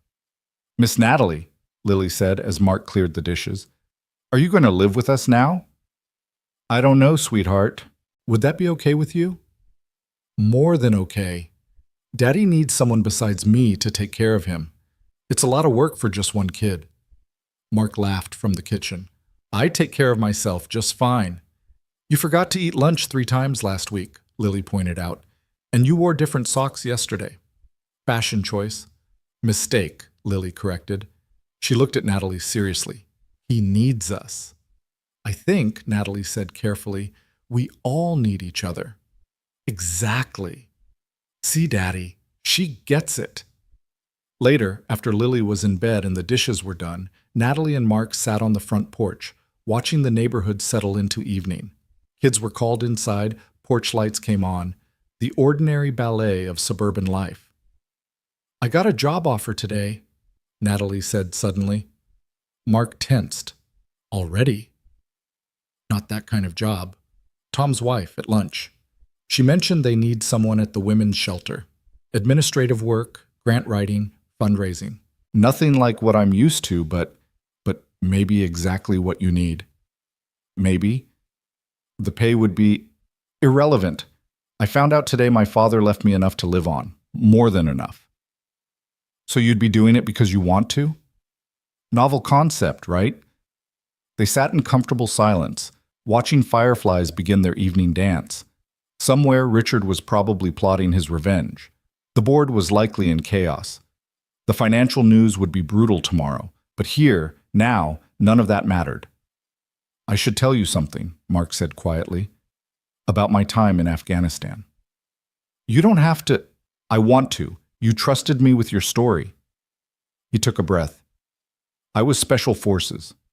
Led a unit that did things I can't talk about, things that still wake me up sometimes. Lost men, good men. Came home with medals I keep in a box in the attic because looking at them makes me remember faces of kids who didn't make it home. Mark, I'm telling you because you said you've done things. So have I. Different things, but things that changed me, marked me. Sarah knew. She saw it all and loved me anyway. Helped me find my way back to being someone I could look at in the mirror. She sounds amazing. She was. But she was also human, flawed. She had a temper that could strip paint and a shopping addiction that nearly bankrupted us twice. She wasn't perfect, neither am I, neither are you. That's the point. Natalie turned to look at him. What is the point? That we're all just doing our best with what we've got. You were trying to honor your father, run a company, be what everyone expected. Now you're trying something different. Both are valid. Both are you. I don't know who I am anymore. Good. Means you get to choose. That's terrifying. Yeah, he smiled slightly, but it's also freedom. A car drove by slowly and Natalie recognized one of Richard's lawyers in the passenger seat. They were watching the house. They know where I am, she said. Let them. This is my property. They can watch all they want. They'll make your life difficult. My life's already difficult. This just makes it interesting. You're not scared? I've been shot at by Taliban fighters. Corporate lawyers don't really compare. Despite everything, Natalie laughed. When you put it that way. Besides, Mark said, standing and offering her his hand, I've got backup. Backup? Lily. She'll talk them to death about unicorns and whether fish have feelings. They won't stand a chance. As they went inside, Natalie caught sight of herself in the hall mirror. Bruised face, borrowed clothes, no makeup, hair a mess. She looked nothing like the CEO who'd commanded boardrooms and controlled billions. She looked like herself. "You're staring," Mark observed. "I haven't seen myself in years," she said. "Just the image, the projection, the role. And now? Now I see someone who might actually survive this." "You'll do more than survive," Mark said with quiet certainty. "You'll thrive. Just not in the way you expected." That night, lying in the narrow bed in the spare room, Natalie listened to the sounds of the house. Mark checking locks, the furnace humming, Lily talking to Mr. Elephant about tomorrow's adventures. Ordinary sounds. Home sounds. Her phone, charged but still off, sat on the nightstand like a portal to another world. Tomorrow she'd have to turn it on, deal with the lawyers, the media, the complete dissolution of her former life. But not tonight. Tonight she was just a woman in a borrowed bed in a stranger's house that felt more like home than anywhere she'd lived in years. Tonight she was learning to breathe without the weight of an empire on her chest. Tonight she was free. A soft knock interrupted her thoughts. "Come in," she called. Lily poked her head in. "Can't sleep again." "Daddy's snoring." "He doesn't snore." "Okay, he's not snoring, but I still can't sleep." She climbed into bed without invitation, Mr. Elephant in tow. "Are you sad?" "A little." "About the mean man?" "About a lot of things." "Daddy says it's okay to be sad about a lot of things at once. It means you're processing. That's what he called it when I was sad about Mommy and happy about ice cream at the same time." "Your daddy's very wise." "He reads a lot of books about feelings. He thinks I don't know, but I see them hidden behind the regular books." Lily snuggled closer. "Miss Natalie." "Yes?" "I heard Daddy talking to Mommy's picture tonight. He does that sometimes. He told her about you." Natalie's heart clenched. "What did he say?" "That you needed help, and he was trying to be the kind of person she'd want him to be. Someone who helps." Lily yawned. "But I think he likes you too. The special kind of like." "Lily, it's okay if he does. Mommy would want him to have someone to make him laugh again. He used to laugh more. He seems happy. He's good at seeming, but you make him really." Before Natalie could respond, Lily was asleep, her small body radiating warmth and trust. Natalie lay awake, processing, as Lily had said. In 48 hours, her entire world had shifted. She'd lost an empire and found a family, lost her identity and found herself. It should feel like disaster. Instead, it felt like coming home. The morning arrived with a commotion that jolted everyone awake. Car doors slamming, voices raised in authority, the unmistakable sound of expensive shoes on the wooden porch. Natalie sat up, her heart racing, Lily still curled beside her like a small, trusting cat. "Police! Open up!" Mark's footsteps thundered down the stairs. Through the window, Natalie could see 2 police cars and Richard's town car. Her stomach dropped. He'd actually done it. He'd called the police. "What's happening?" Lily asked, rubbing her eyes. "Stay here, sweetheart," Natalie said, but Lily was already following her downstairs. Mark had opened the door to 2 officers and Richard, who stood behind them with a triumphant smile. "Officers," Mark said calmly, "what can I help you with?" "We've received a report of kidnapping and elder abuse," the older officer said, looking uncomfortable. Ms. Natalie Cross is allegedly being held here against her will."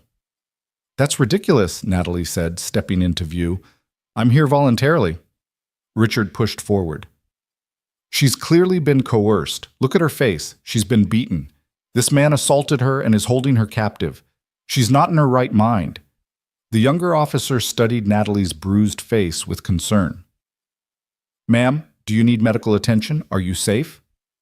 "The bruises are from him," Natalie said, pointing at Richard. "This man, Richard Blackwood, assaulted me at O'Hare Airport 2 days ago. There are witnesses, video footage. Mark Davis protected me and offered me a safe place to stay." "She's lying," Richard said smoothly. "She's having a mental breakdown." I have documentation from her board of directors expressing concern about her mental state. The older officer sighed. Ma'am, I'm going to need to see some identification and ask you some questions privately. Of course. They stepped onto the porch, away from Richard and Mark. The officer's demeanor softened once they were alone. Ms. Cross, I've seen enough domestic situations to recognize when someone's being controlled. Are you really here by choice? Completely. Officer, I'm the CEO, former CEO of Cross Pharmaceuticals.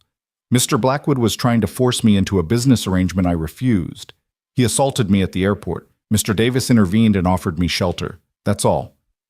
And you're free to leave whenever you want? Yes. Do you want to press charges against Mr. Blackwood for the assault? Natalie thought about it. Yes. Yes, I do. The officer nodded. We'll need you to come to the station to file a report. But ma'am, I have to ask, is there any truth to his claim about your mental state? I'm saner than I've been in years, officer. Walking away from a toxic situation isn't insanity. It's self-preservation. When they returned to the doorway, Richard's face had turned an interesting shade of purple. You're going to believe her? She's thrown away billions of dollars. No sane person does that. Money isn't evidence of sanity, Mr. Blackwood, the older officer said dryly. Ms. Cross, would you like to file that assault report now? This is a mistake, Richard hissed. You have no idea who you're dealing with. Neither do you, Mark said quietly. He'd been silent throughout, but now he stepped forward. You come to my home, threaten my family, try to use the police as your personal enforcement. That ends now. Your family? Richard laughed harshly. She's not your family. She's a billionaire slumming it for attention. That's when Lily stepped out from behind Mark, still in her dinosaur pajamas, Mr. Elephant dragging on the ground. She is to our family, Lily announced with 6-year-old certainty. Family isn't about blood or money or any of that stuff. It's about who shows up. Miss Natalie showed up. The younger officer tried to hide a smile. Richard looked at the child like she was speaking a foreign language. Officers, he said, trying to regain control. Surely you can see. What I see, the older officer interrupted, is a woman with visible injuries who says you caused them. What I see is you making false reports to law enforcement. What I see is harassment. Mr. Blackwood, I suggest you leave now, or you'll be coming to the station too, in handcuffs. Richard's jaw worked furiously. This isn't over. Yes, Natalie said firmly.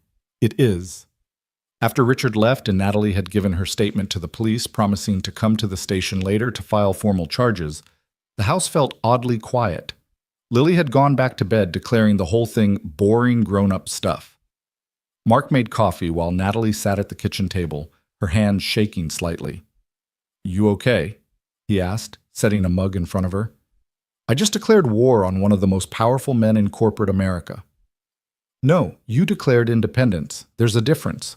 Her phone, which she'd finally turned on, showed 127 missed calls, 89 text messages, and 42 emails marked urgent. She scrolled through them without reading, then did something she'd never done before. She deleted them all without looking. That felt good, she admitted. Deleting without reading is severely underrated, Mark agreed. I do it with bills sometimes.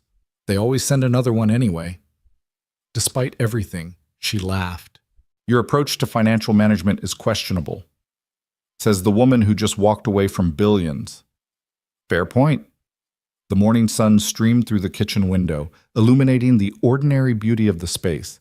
The coffee-stained recipe cards held by magnets, the plant on the windowsill that needed water, the crayon marks on the table that hadn't quite been scrubbed away. I should find somewhere else to stay, Natalie said suddenly. Richard knows where you live now. He'll make your life hell. Let him try. Mark, you don't understand. He has lawyers, connections, influence, and I have friends, neighbors, a community.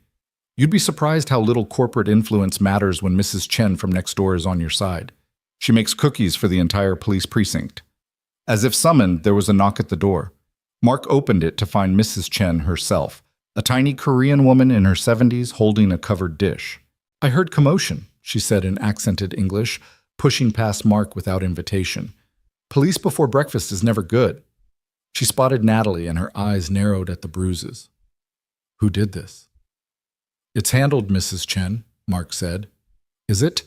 She set down her dish, kimchi fried rice from the smell, and took Natalie's face in her weathered hands, examining the bruises with the practiced eye of someone who'd seen too much violence in her lifetime. This is not handled. This is survived. Different thing. Mrs. Chen fled North Korea in the 60s, Mark explained. She doesn't have much patience for bullies. Bullies are same everywhere, Mrs. Chen said. Big voice, small soul. You stay here. Mark is good boy. His Sarah was my friend. She would want him to help you.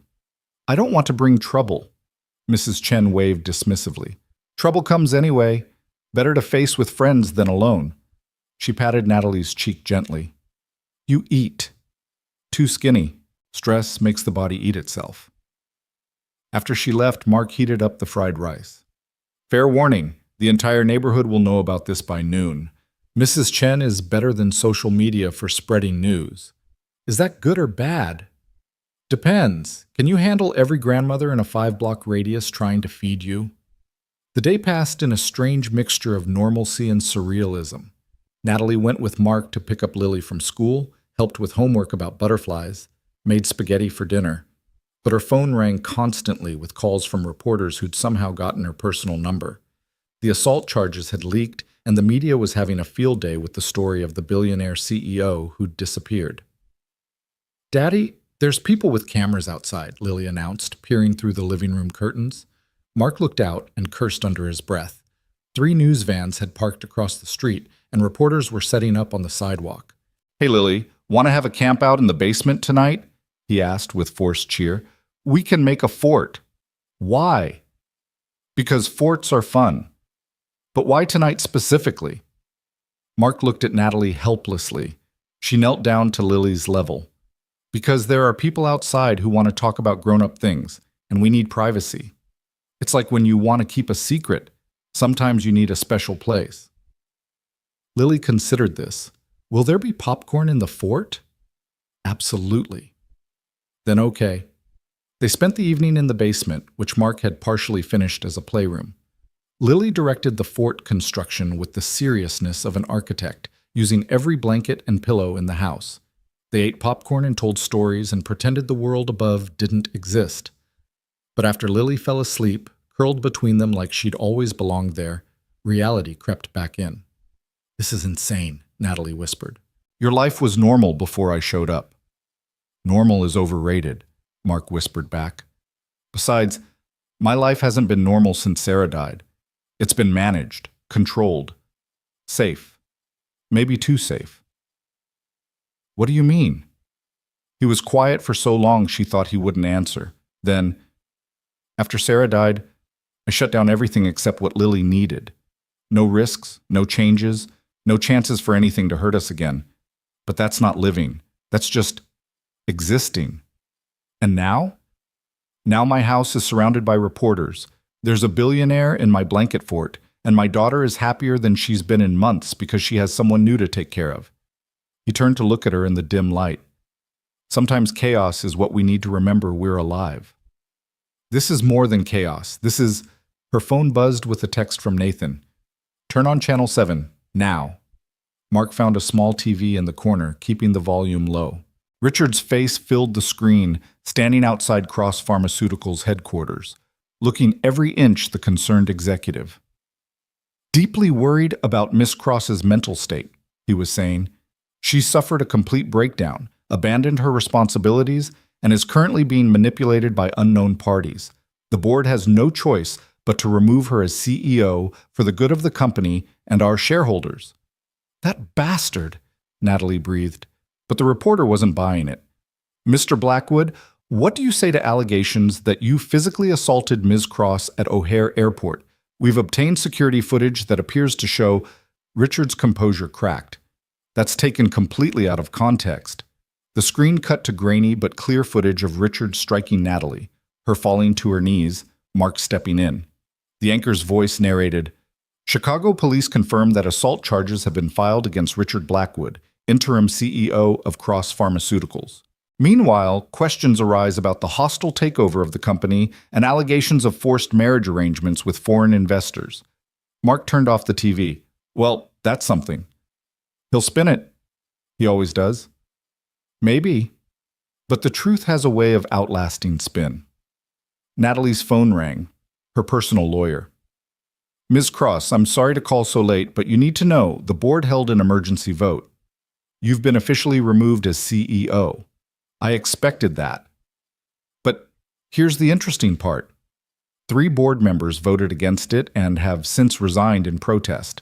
They're willing to testify that Richard has been planning this coup for months, long before your father's death. Natalie sat up straighter. What? There's more. We've been contacted by someone from the Sakamoto Corporation.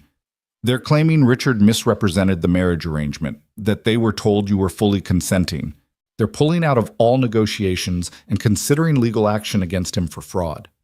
After she hung up, Natalie relayed the information to Mark. Sounds like Richard's empire is the one crumbling, he observed. It doesn't matter. The damage is done. The company will probably collapse, jobs will be lost. Hey, Mark touched her shoulder gently. You can't save everyone. You said that yourself. I know, but no buts. You made a choice to save yourself. That's not selfish. That's necessary. Lily stirred between them, mumbling something about butterflies. They both fell silent, watching her sleep. She's incredible, Natalie whispered. She's been through more than any kid should have to. But she chose joy anyway. Every day she chooses it. How? I don't know. Grace, maybe. Or just the wisdom of being 6 and knowing that tomorrow always comes with new possibilities. The basement was warm and close, filled with the sound of Lily's breathing and the distant murmur of reporters outside. Natalie found herself studying Mark's profile in the dim light, the strong jaw, the lines around his eyes that spoke of both laughter and pain, the careful way he adjusted the blanket around his daughter. What? He asked, catching her staring. You're not what I expected. What did you expect? I don't know. My father always said there were wolves and sheep in the world, predators and prey. You're neither. What am I then? A shepherd, maybe. Someone who protects without consuming. That's poetic for a CEO. Former CEO, current Blanket Fort resident. He smiled, and something in her chest fluttered, a feeling she'd thought her father had trained out of her long ago. Mark, she started, then stopped. What could she say? That in 3 days he'd shown her more kindness than she'd experienced in years? That his daughter had taught her more about resilience than any business school? That this basement fort felt more real than any boardroom? I know, he said quietly. It's too fast, too strange, too everything. But Natalie, life doesn't wait for perfect timing. Sarah taught me that. We had 2 years when we should have had 50. But those 2 years were worth everything because we didn't waste them waiting for someday. What are you saying? I'm saying that when you're ready, if you're ever ready, we'll be here. Not because you're rich or powerful or any of that, but because Lily already considers you family and she's never wrong about people. And you? He was quiet for a moment. I haven't felt anything but grief and responsibility for 3 years. Then you showed up, broken and brave, and suddenly I remembered that hearts can do more than just survive. Before Natalie could respond, Lily sat up suddenly, fully awake. The reporters are still there, she announced, as if she'd been monitoring them in her sleep. Yeah, kiddo, they'll probably be there tomorrow too. That's dumb. Don't they have homes? They're doing their jobs. Lily considered this. Their jobs are dumb. She looked at Natalie. Are they here because of you? Yes, I'm sorry. Don't be sorry. You're famous. That's cool. Like, are you more famous than the president? No, definitely not. More famous than Taylor Swift? Not even close. Oh, well, still cool, I guess. Lily snuggled back down between them.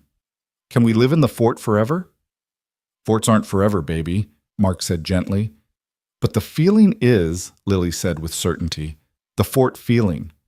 Safe and together and warm. That's forever, right? Natalie felt tears prick her eyes. Yes, she whispered.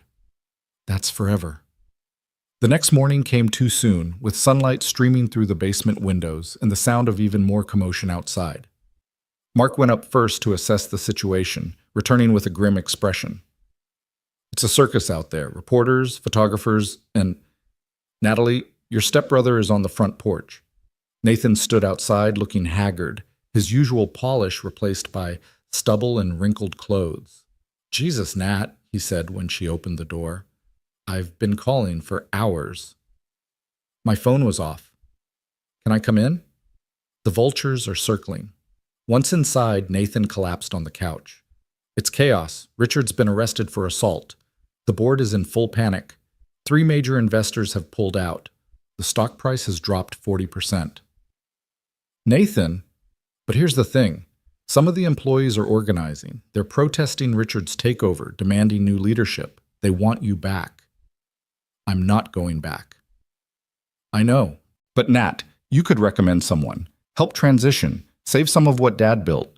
She thought about it, about the researchers who dedicated their lives to finding cures, the employees who'd worked honestly despite the corruption at the top. There's Dr. Martinez, she said finally. She runs our research division. She's brilliant, ethical, and the employees trust her. Would she take it? If the board gave her real power to reform things? Maybe. Nathan nodded, already pulling out his phone. I'll make some calls. I still have influence with some board members. While Nathan worked his phone in the kitchen, Natalie found Lily in the living room, carefully drawing at her little table, deliberately ignoring the chaos outside. What are you drawing? Our family, Lily said, showing her the picture. There were 4 figures, Lily, Mark, Natalie, and a figure surrounded by clouds. That's Mommy, watching from heaven. I think she's happy. Why? Because Daddy's smiling again. See? She pointed to the figure of Mark in her drawing, his mouth a pronounced upward curve. He hasn't smiled like that in forever. Mark appeared in the doorway, and Lily immediately showed him the picture. Something passed over his face, pain, joy, acceptance, all at once. It's perfect, kiddo, he said softly. The doorbell rang, and Mark sighed. If that's another reporter, but it wasn't. It was Tom from the workshop, along with Jerome and Miguel. Behind them stood Mrs. Chen and what looked like half the neighborhood. Heard you were having a reporter problem, Tom said with a grin. Thought you might need some backup. What are you, Community meeting, Mrs. Chen announced, on your front lawn about neighborhood beautification project. Very important, very loud. Reporters hate competition. Within minutes, the neighbors had set up tables and chairs on Mark's lawn, effectively creating a barrier between the house and the media. Someone brought a speaker and played music. Kids ran around playing tag. Mrs. Chen directed everything like a general, occasionally glaring at reporters who got too close. Your neighbors are amazing, Natalie said to Mark, watching from the window. They're protective. This is a real neighborhood, where people know each other. We've all been through stuff. We help. Nathan joined them at the window. This is surreal. A bunch of regular people just pushed back the media. Regular people can do extraordinary things when they work together, Mark said. Your corporate world could learn from that. Nathan looked at him with new interest. You're not what I expected. Seems to be the consensus. You were military? Yeah. Special forces, from what Nat told me. Mark just nodded. And now you build houses. I rebuild lives, Mark corrected. The houses are just the structure. Nathan studied him for a long moment. You love my sister. It wasn't a question, but Mark answered anyway. I've known her for 3 days. That's not an answer. Yeah, Mark said quietly, glancing at Natalie. I think I do. Or will. Or already started to. It's complicated. Love always is. Nathan turned to Natalie. Dr. Martinez is interested, but wants to talk to you first. She's flying in tomorrow. I'll meet with her. And Nat? Richard's lawyer called me. He wants to make a deal. Drop the charges and he'll sign over Mom's foundation to you, free and clear. No deals, Natalie said firmly. He assaulted me. He terrorized Mark and Lily. He faces consequences. That's my sister, Nathan said with something like pride. The day wore on with the strange carnival atmosphere continuing outside. Around dinner time, Tom fired up Mark's grill and started making burgers for everyone. The reporters, realizing they weren't getting through the human wall, began to pack up one by one. As evening fell, Natalie found herself in the backyard with Mark, watching Lily play with the other neighborhood kids. It was startlingly normal, startlingly perfect. "I haven't felt this peaceful since I was a child," she admitted. "Peace isn't a place," Mark said. "It's a choice. You choose it every day, sometimes every minute." "Is that what you did after Sarah?" "Eventually. First, I chose survival, then function, then, slowly, peace. And now." "Now?" He looked at her, his green eyes warm in the fading light. "Now I'm choosing more." "Mark, I know it's fast. I know it's crazy. But Natalie, I've learned that life is short and unpredictable, and the only real mistake is not trying." "I don't know how to do this," she admitted. "I know how to negotiate billion-dollar deals, how to destroy competitors, how to build empires. But this, family, love, I'm completely lost." "Good. Being lost means you get to find yourself." Lily ran over, grass stains on her dinosaur t-shirt, face flushed with joy. "Miss Natalie, Mrs. Rodriguez says you're staying forever. Is that true?" Natalie looked at Mark, then at Lily, then at this backyard in this ordinary neighborhood where she'd found something extraordinary. "I'm staying for now," she said carefully. "Is that okay?" "More than okay." Lily hugged her fiercely. "Now is all we get anyway. Daddy says yesterday is gone and tomorrow isn't promised, so now is the only thing that's real." "Your daddy's very wise." "The wisest, except about vegetables. He thinks they're food." As Lily ran back to play, Mark moved closer to Natalie, not quite touching but near enough that she could feel his warmth. "For now is enough," he said softly. "We can figure out the rest as we go." "What if Richard comes back? What if the media doesn't give up? What if everything works out?" Mark countered. "What if you build something better than what you lost? What if this is exactly where you're supposed to be?" "You really believe that?" "I believe that Sarah got sick for a reason I'll never understand, but that it led me to become who I am. I believe Lily lost her mother but gained a strength most people never find. And I believe you didn't accidentally end up at that gate in O'Hare. Sometimes the universe conspires to put people where they need to be. That's very philosophical for a construction worker. I read a lot during Lily's piano lessons. Philosophy, poetry, whatever's in the waiting room." Nathan appeared in the back door. "Nat? Dr. Martinez wants to video call. She has questions about the company structure." "Go," Mark said. "Save what can be saved. Build what needs building." As Natalie walked inside, she heard Lily call out, "Daddy, push me on the swing." She turned to watch Mark walk to his daughter, his strong hands gentle as he helped her onto the swing. This was wealth, she thought. This was power. This was everything her father had never understood. The call with Dr. Martinez went better than expected. The woman was brilliant, passionate about the actual mission of developing life-saving drugs, and had ideas for restructuring that would prioritize research over profit. "But I need to know," Dr. Martinez said through the screen. "Why are you really walking away?" "The Natalie Cross I knew would never give up power." "The Natalie Cross you knew was dying," Natalie replied honestly. "Slowly, maybe, but dying all the same. I chose to live instead." "And you're really okay with me taking over? No interference, no back-channel manipulation?" "I'm really okay. In fact, I'm better than okay. I'm free." After the call, Natalie found Nathan still in the kitchen, working through emails on his laptop. "She'll be good," he said without looking up. "Better than either of us would have been. Dad would hate this. Dad would hate a lot of things about where we've ended up." Nathan closed his laptop and looked at her. "But Mom wouldn't. You know what I remembered yesterday? Her reading to us in that window seat in the Vermont house before she got sick. She'd do voices for all the characters. I remember. That house has been sitting empty for 20 years, Nat. Maybe it's time someone lived in it again. Maybe." Nathan stood to leave, then paused. "The construction guy, Mark. He's good for you. We barely know each other. So? You knew Richard for years, and look how that turned out. Sometimes strangers see us more clearly than anyone. After Nathan left, the house grew quiet. The neighbors had dispersed, the reporters were gone, and something like normal had returned. Natalie helped Mark clean up from the impromptu block party while Lily got ready for bed. "Your neighbors are incredible," she said, drying dishes while he washed. "They're just people who remember what matters." Which is showing up, being present, choosing community over isolation. He handed her another plate. "You did that today. Helped save your company without needing to run it. That takes strength." Or weakness. "Maybe I'm just running away."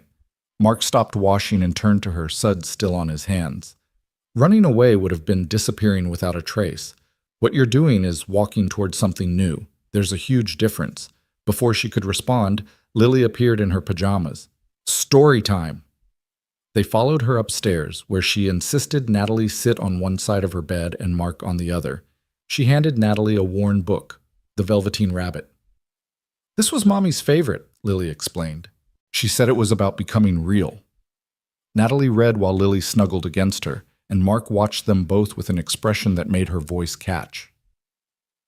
The story of toys becoming real through being loved felt too appropriate, too close to her own transformation. When Lily was asleep, they stood in the hallway, neither quite ready to separate. "Thank you," Natalie said, "for everything. For saving me at the airport, for taking me in, for—" Mark kissed her. It was gentle, uncertain, a question more than a statement. She answered by kissing him back, her hands finding his shoulders, his arms wrapping around her waist. When they pulled apart, both were breathless. "Too fast?" he asked. "Everything about this is too fast," she replied. "But maybe that's okay. Maybe I've been moving too slowly my whole life, thinking I had forever to figure out how to be happy. And now? Now I know better. Now I know that happiness isn't a destination you reach after achieving everything else. It's a choice you make in the middle of the chaos. So you're choosing?" "I'm choosing." They stood there in the dim hallway, holding each other, while the house settled around them with comfortable creaks and sighs. Somewhere in the walls, pipes hummed. Outside, a dog barked. The ordinary symphony of a life being lived. "Stay," Mark said softly. "Not just for tonight," the word implied. "Not just for now. Stay for the possibility of what could be." "Okay," Natalie whispered. That night, she didn't sleep in the spare room. She lay beside Mark in his bed, not making love, not yet, but holding each other like survivors of the same storm. He told her about Sarah's last days, how she'd made him promise to find joy again. She told him about her mother's death, how her father had forbidden grief, demanding strength instead. "We're both haunted," Mark said into the darkness. "Maybe that's why we recognize each other. Or maybe we're both ready to stop being ghosts." In the morning, Natalie woke to find Lily had crawled into bed between them, Mr. Elephant squashed beneath her arm. "Family snuggle," Lily announced sleepily. "The best kind of morning." And it was. Despite everything waiting outside, lawyers and media and the collapse of an empire, inside this small bedroom in this modest house, Natalie had found something worth more than all the money she'd walked away from. She'd found home. The weeks that followed blurred together in a rhythm Natalie had never known. Breakfast chaos with Lily, demanding different cereals every day. Walks to school where the little girl insisted on jumping over every crack in the sidewalk. Afternoons at the women's shelter where Natalie discovered she had a gift for grant writing.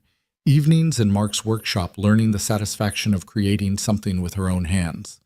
But the outside world hadn't forgotten about her. The trial date for Richard's assault charges was set, and the media attention intensified rather than faded. Every morning brought new photographers, new headlines, new attempts to paint her as either a martyr or a madwoman. "Miss Natalie, you're in the newspaper again," Lily announced one morning, spreading the Chicago Tribune across the breakfast table. "They used a bad picture, though. Your hair looks weird." Natalie glanced at the headline, "Fallen CEO Hides in Blue-Collar Romance." The article speculated about her mental state, her relationship with Mark, and whether she was being manipulated or had simply snapped under pressure. "They don't know anything about us," Mark said. reading over her shoulder. Let them guess. But it wasn't that simple. The attention was affecting everything. Lily had been moved to a different entrance at school to avoid photographers. Mark's clients were being harassed for comments, and the women's shelter had been forced to hire security. This isn't sustainable, Natalie said that evening as they watched Lily practice piano, her small fingers stumbling over scales. I'm disrupting everyone's lives. You're enriching them, Mark corrected. Ask anyone in this neighborhood if they'd rather go back to before you came. But Lily is thriving. Look at her. Lily had abandoned scales and was now improvising something that sounded like a cross between Twinkle Twinkle and a funeral march, singing nonsense words with complete conviction. She's terrible at piano, Natalie observed fondly. The worst, Mark agreed, but she loves it. That's what matters. That night after Lily was asleep, they sat on the porch despite the cold November air. Mark had built a fire in the small fire pit, and they huddled under a blanket, watching flames dance.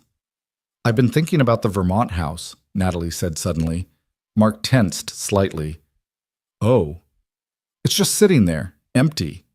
Mom loved that house. She said it was where she could breathe. Are you thinking of going there? I'm thinking of us going there. All three of us. Just for a while, until the trial is over and the media finds something else to obsess about. Mark was quiet for a long moment. That's a big step. Everything we've done has been a big step. You kissed me after knowing me for 4 days. 3.5, he corrected with a slight smile. And you kissed me back. I did. She turned to face him fully. Mark, I know this is fast and crazy and completely illogical, but nothing about my old life was logical either. And look where that got me. Maybe it's time to try illogical. What about Lily's school? There are schools in Vermont. Good ones. And she could have space to run, trees to climb, a real childhood. My business, you could start over there. Vermont needs builders too. Or you could do something completely different. When's the last time you chose something just because you wanted it, not because you had to? Mark stared into the fire, and she could see him wrestling with possibilities, responsibilities, the weight of 3 years of carefully controlled stability. Sarah would have loved this, he said finally, the spontaneity of it. She always said I was too careful, too planned. What do you say? I say Lily's going to lose her mind with excitement. She's been asking if we can get a dog. This would pretty much guarantee we'd have to. Is that a yes? Instead of answering, Mark went inside and came back with his laptop. Show me this house. She pulled up photos from the real estate listing that had been maintained for 2 decades. The Victorian farmhouse sat on 40 acres, with views of mountains and a pond that froze in winter for skating. Jesus, Mark breathed. It's perfect. It needs work. It's been maintained but not updated. The kitchen is from the 80s, the heating system is ancient, and I'm pretty sure there are families of raccoons in the attic. So it's a project, a massive project. I like projects. He closed the laptop and looked at her. But Natalie, if we do this, when we do this, it can't be about running away. It has to be about running toward. Toward what? A life. A real one. Not a temporary escape or a hideout, but a choice to build something together. Is that what you want? To build something with me? I've wanted it since you stood up to Richard in my living room, he admitted. Maybe even since the airport. You were so broken and so strong at the same time. I thought, this is someone who understands that life can shatter you, and you can still choose to keep going. I'm in love with you, Natalie said suddenly, the words surprising her as much as him. I know it's too soon and too much, but I am. You and Lily both. Is that crazy? Completely, Mark said, pulling her closer. But Sarah fell in love with me in a week. Sometimes you just know. And you? Do you know? He kissed her instead of answering, deep and certain, a promise without words. When they broke apart, both were breathing hard. We should tell Lily in the morning, he said. Tell her what exactly? That we're going on an adventure. She'll fill in the rest with her imagination. But they didn't have to wait until morning. Lily appeared in the doorway, rubbing sleepy eyes, Mr. Elephant dragging behind her. I had a dream about Mommy, she announced, climbing into Mark's lap. She said we're going somewhere with trees. Mark and Natalie exchanged glances over her head. What else did she say? Mark asked carefully. That Miss Natalie is our person now, and that it's okay to be happy. Lily yawned enormously. Also that I should get a dog. A big one. Your subconscious is very specific, Natalie observed. It's not my sub whatever, Lily said with dignity.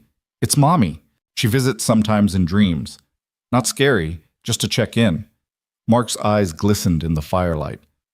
And she said it's okay to be happy? She said it's more than okay. She said it's the whole point. Lily snuggled deeper into his chest. Are we going somewhere with trees?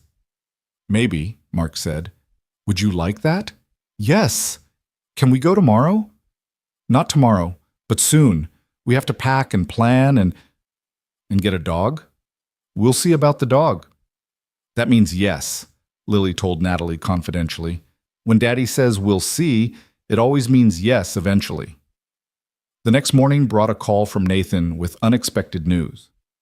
Richard had a heart attack, he said without preamble. He's in intensive care. His lawyer wants to talk about a plea deal. Natalie felt nothing at first, then a strange mix of pity and relief. Is he going to survive? Probably. But he's done. The board has completely removed him, and there's talk of criminal charges beyond the assault. Apparently he'd been embezzling for years, hiding it in the merger documents. God. Yeah, karma's a bitch with good timing. Nathan paused. The media's going to go even crazier with this. You might want to... We're leaving, Natalie said. Going to Mom's house in Vermont for a while. We? Mark, Lily, and me. That's fast. Everything about this has been fast, but Nathan, I've been dying slowly for years. Now I'm finally living quickly. What about the trial? I'll come back for it if it happens. But with Richard in the hospital and bigger charges pending, the assault might be the least of his problems. And Mark's okay with uprooting his whole life? We're not uprooting. We're replanting. Nathan laughed, actually laughed. Mom would love this. You running off to Vermont with a construction worker and his kid. It's like a romance novel she would have hidden from Dad. Come visit, Natalie said impulsively. When we're settled. Come for Christmas. I haven't had a real Christmas in years. Then it's time. The next few days were a whirlwind of preparation. Mark arranged for Tom to take over his current projects, promising to return if needed. The crew threw an impromptu goodbye party at the workshop, with Jerome making a speech about how the boss finally found someone who could handle his stubbornness, and Miguel presenting Lily with a tiny tool belt for Vermont adventures. Mrs. Chen cried when they told her, then immediately began packing food for their journey. Vermont is cold, she said, as if they didn't know. You need soup. And kimchi. Kimchi fixes everything. The hardest part was Lily's school. She'd made friends, had routines, felt safe there. But when they explained about the house with land and trees and room for a dog, her eyes went wide with possibility. Can I have a treehouse? She asked. We can build one together, Mark promised. And a swing? Multiple swings. And chickens? Let's start with the dog and see how it goes. On their last night in Chicago, they had dinner with the neighbors. Mrs. Chen had organized it, of course, commandeering Mark's backyard for what she called proper goodbye. The November cold was held at bay by portable heaters and warm food.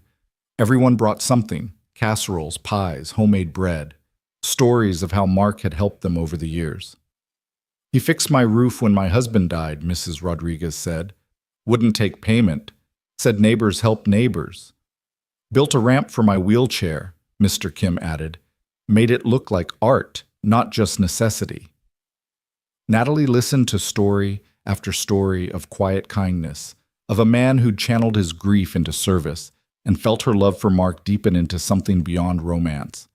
This was a good man, genuinely good, the kind her father had said didn't exist in the real world. You take care of him, Mrs. Chen whispered to her as the evening wound down. He's been alone too long, not just without wife, alone inside. You brought him back. He saved me first, No, the old woman said firmly. You saved each other. That's how the best love works. That night, in the empty house with boxes stacked everywhere, they made love for the first time. It was tender and urgent, careful and passionate. Two people who'd been broken by life choosing to become whole together. After, they lay entwined, listening to Lily snoring softly down the hall. No regrets? Mark asked. None. You? Only that we didn't meet sooner. We met exactly when we were supposed to, Natalie said. Any sooner and I wouldn't have been ready. I would have been too caught up in my father's world to see you. And I would have been too deep in grief to let you in. So we met at the perfect broken moment.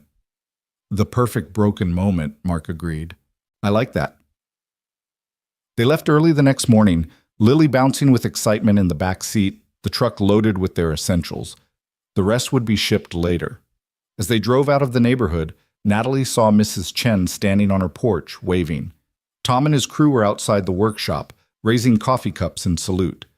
The city that had sheltered her when she fell was saying goodbye. You okay? Mark asked, reaching over to take her hand. More than okay. Even though you're leaving everything behind. I'm not leaving everything. I'm taking what matters. Lily piped up from the back. And we're going toward what's next.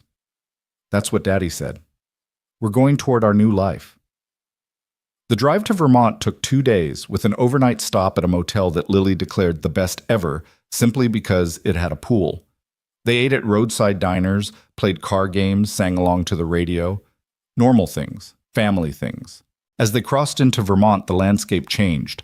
Mountains rising, trees thickening, the sky somehow seeming bigger. Lily pressed her face to the window, trying to see everything at once. It's like a fairy tale, she breathed. The house, when they finally arrived, was both better and worse than Natalie remembered. The structure was solid, Mark confirmed after a careful inspection, but 20 years of minimal habitation had left it feeling hollow, waiting. It needs so much work, Natalie said, standing in the dusty kitchen. It needs life, Mark corrected. That's different from work. Lily had already raced through every room, claiming the one with a window seat as hers. It's perfect, she shouted from upstairs. I can see forever. They spent the first night camping in the living room, sleeping bags on the floor, the fireplace crackling with their first fire. Lily fell asleep between them, mumbling about tree houses and dogs and chickens. What have we done? Natalie whispered, looking around at the cobwebs and outdated wallpaper. Something brave, Mark replied. Something real. The next morning brought unexpected visitors. A pickup truck rumbled up the long driveway, and an elderly couple emerged. The Wheelers, they introduced themselves, the nearest neighbors from 2 miles down the road. We knew your mother, Mrs. Wheeler said to Natalie. Lovely woman. We've been keeping an eye on the place, making sure the pipes don't freeze, that sort of thing. Thank you, Natalie said, touched by these strangers' kindness. Town's been waiting for someone to live here again, Mr. Wheeler added, eyeing Mark with approval. You folks planning to stay? Mark and Natalie exchanged glances. We're planning to try, Mark said. Good enough, Mr. Wheeler said. You need anything? You call. That's how it works here. Also, there's a town meeting Tuesday nights. Not required, but recommended if you want to know what's what. After they left, leaving a casserole and fresh eggs, Lily danced around the kitchen. We have neighbors, and they brought food. This place is magic. Over the following weeks, the house began its transformation. Mark worked methodically, fixing the urgent things first. Heating, plumbing, electrical issues that could cause problems. Natalie painted while Lily helped by providing constant commentary and occasional artwork for the walls. The town embraced them cautiously at first, then warmly as they showed they weren't just rich city people playing at country life. Mark joined the volunteer fire department. Natalie began helping with the town's grant applications, her corporate experience suddenly useful in a different way. Lily charmed everyone at the local school, immediately becoming best friends with a girl named Emma, who also believed in fairy houses and talking animals. We did it, Natalie said one evening, standing in their newly functional kitchen while Mark cooked and Lily did homework at the table. We actually did it. Did what? Mark asked. Stirring something that smelled like heaven? Created a life. a real one. We're still creating it, he pointed out, every day. A knock at the door interrupted them. Natalie opened it to find Nathan standing there, looking uncertain and holding an expensive bottle of wine. "You actually came," she said, hugging him. "You actually invited me." He looked around, taking in the comfortable chaos, the warmth, the life. "This is different from what I expected." "Uncle Nathan!" Lily shrieked, though she'd only met him twice. "Come see my room."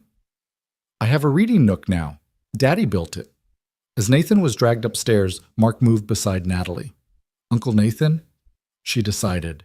"Apparently we're all family now." "All of us?" "Every messy, complicated, beautiful bit of us."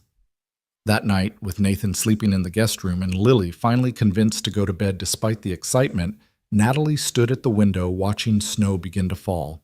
Their first Vermont snow. Mark wrapped his arms around her from behind. "Regrets now?" "None. Ever. Even though you're living in a work-in-progress house in the middle of nowhere with a construction worker and his daughter."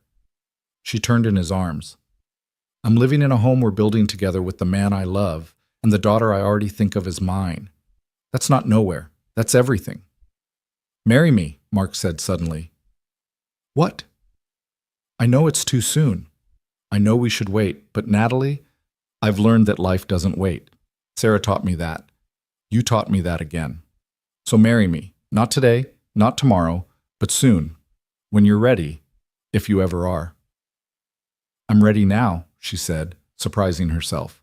"I've been ready since you stood up to Richard in your living room, since Lily offered me unicorn Band-Aids, since you chose to help a stranger when everyone else just watched." "Is that a yes?" "That's an absolutely yes." They were married 3 weeks later, on the winter solstice, in their own backyard with the mountains as witness.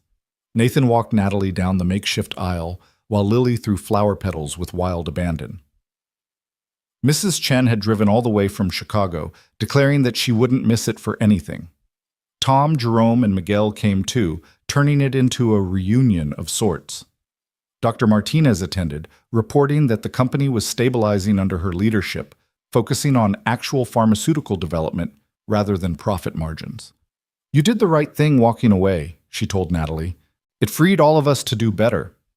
The ceremony was simple, the reception casual, food prepared by neighbors, music from someone's iPhone speaker, dancing in the barn they'd spent a week cleaning out for the occasion.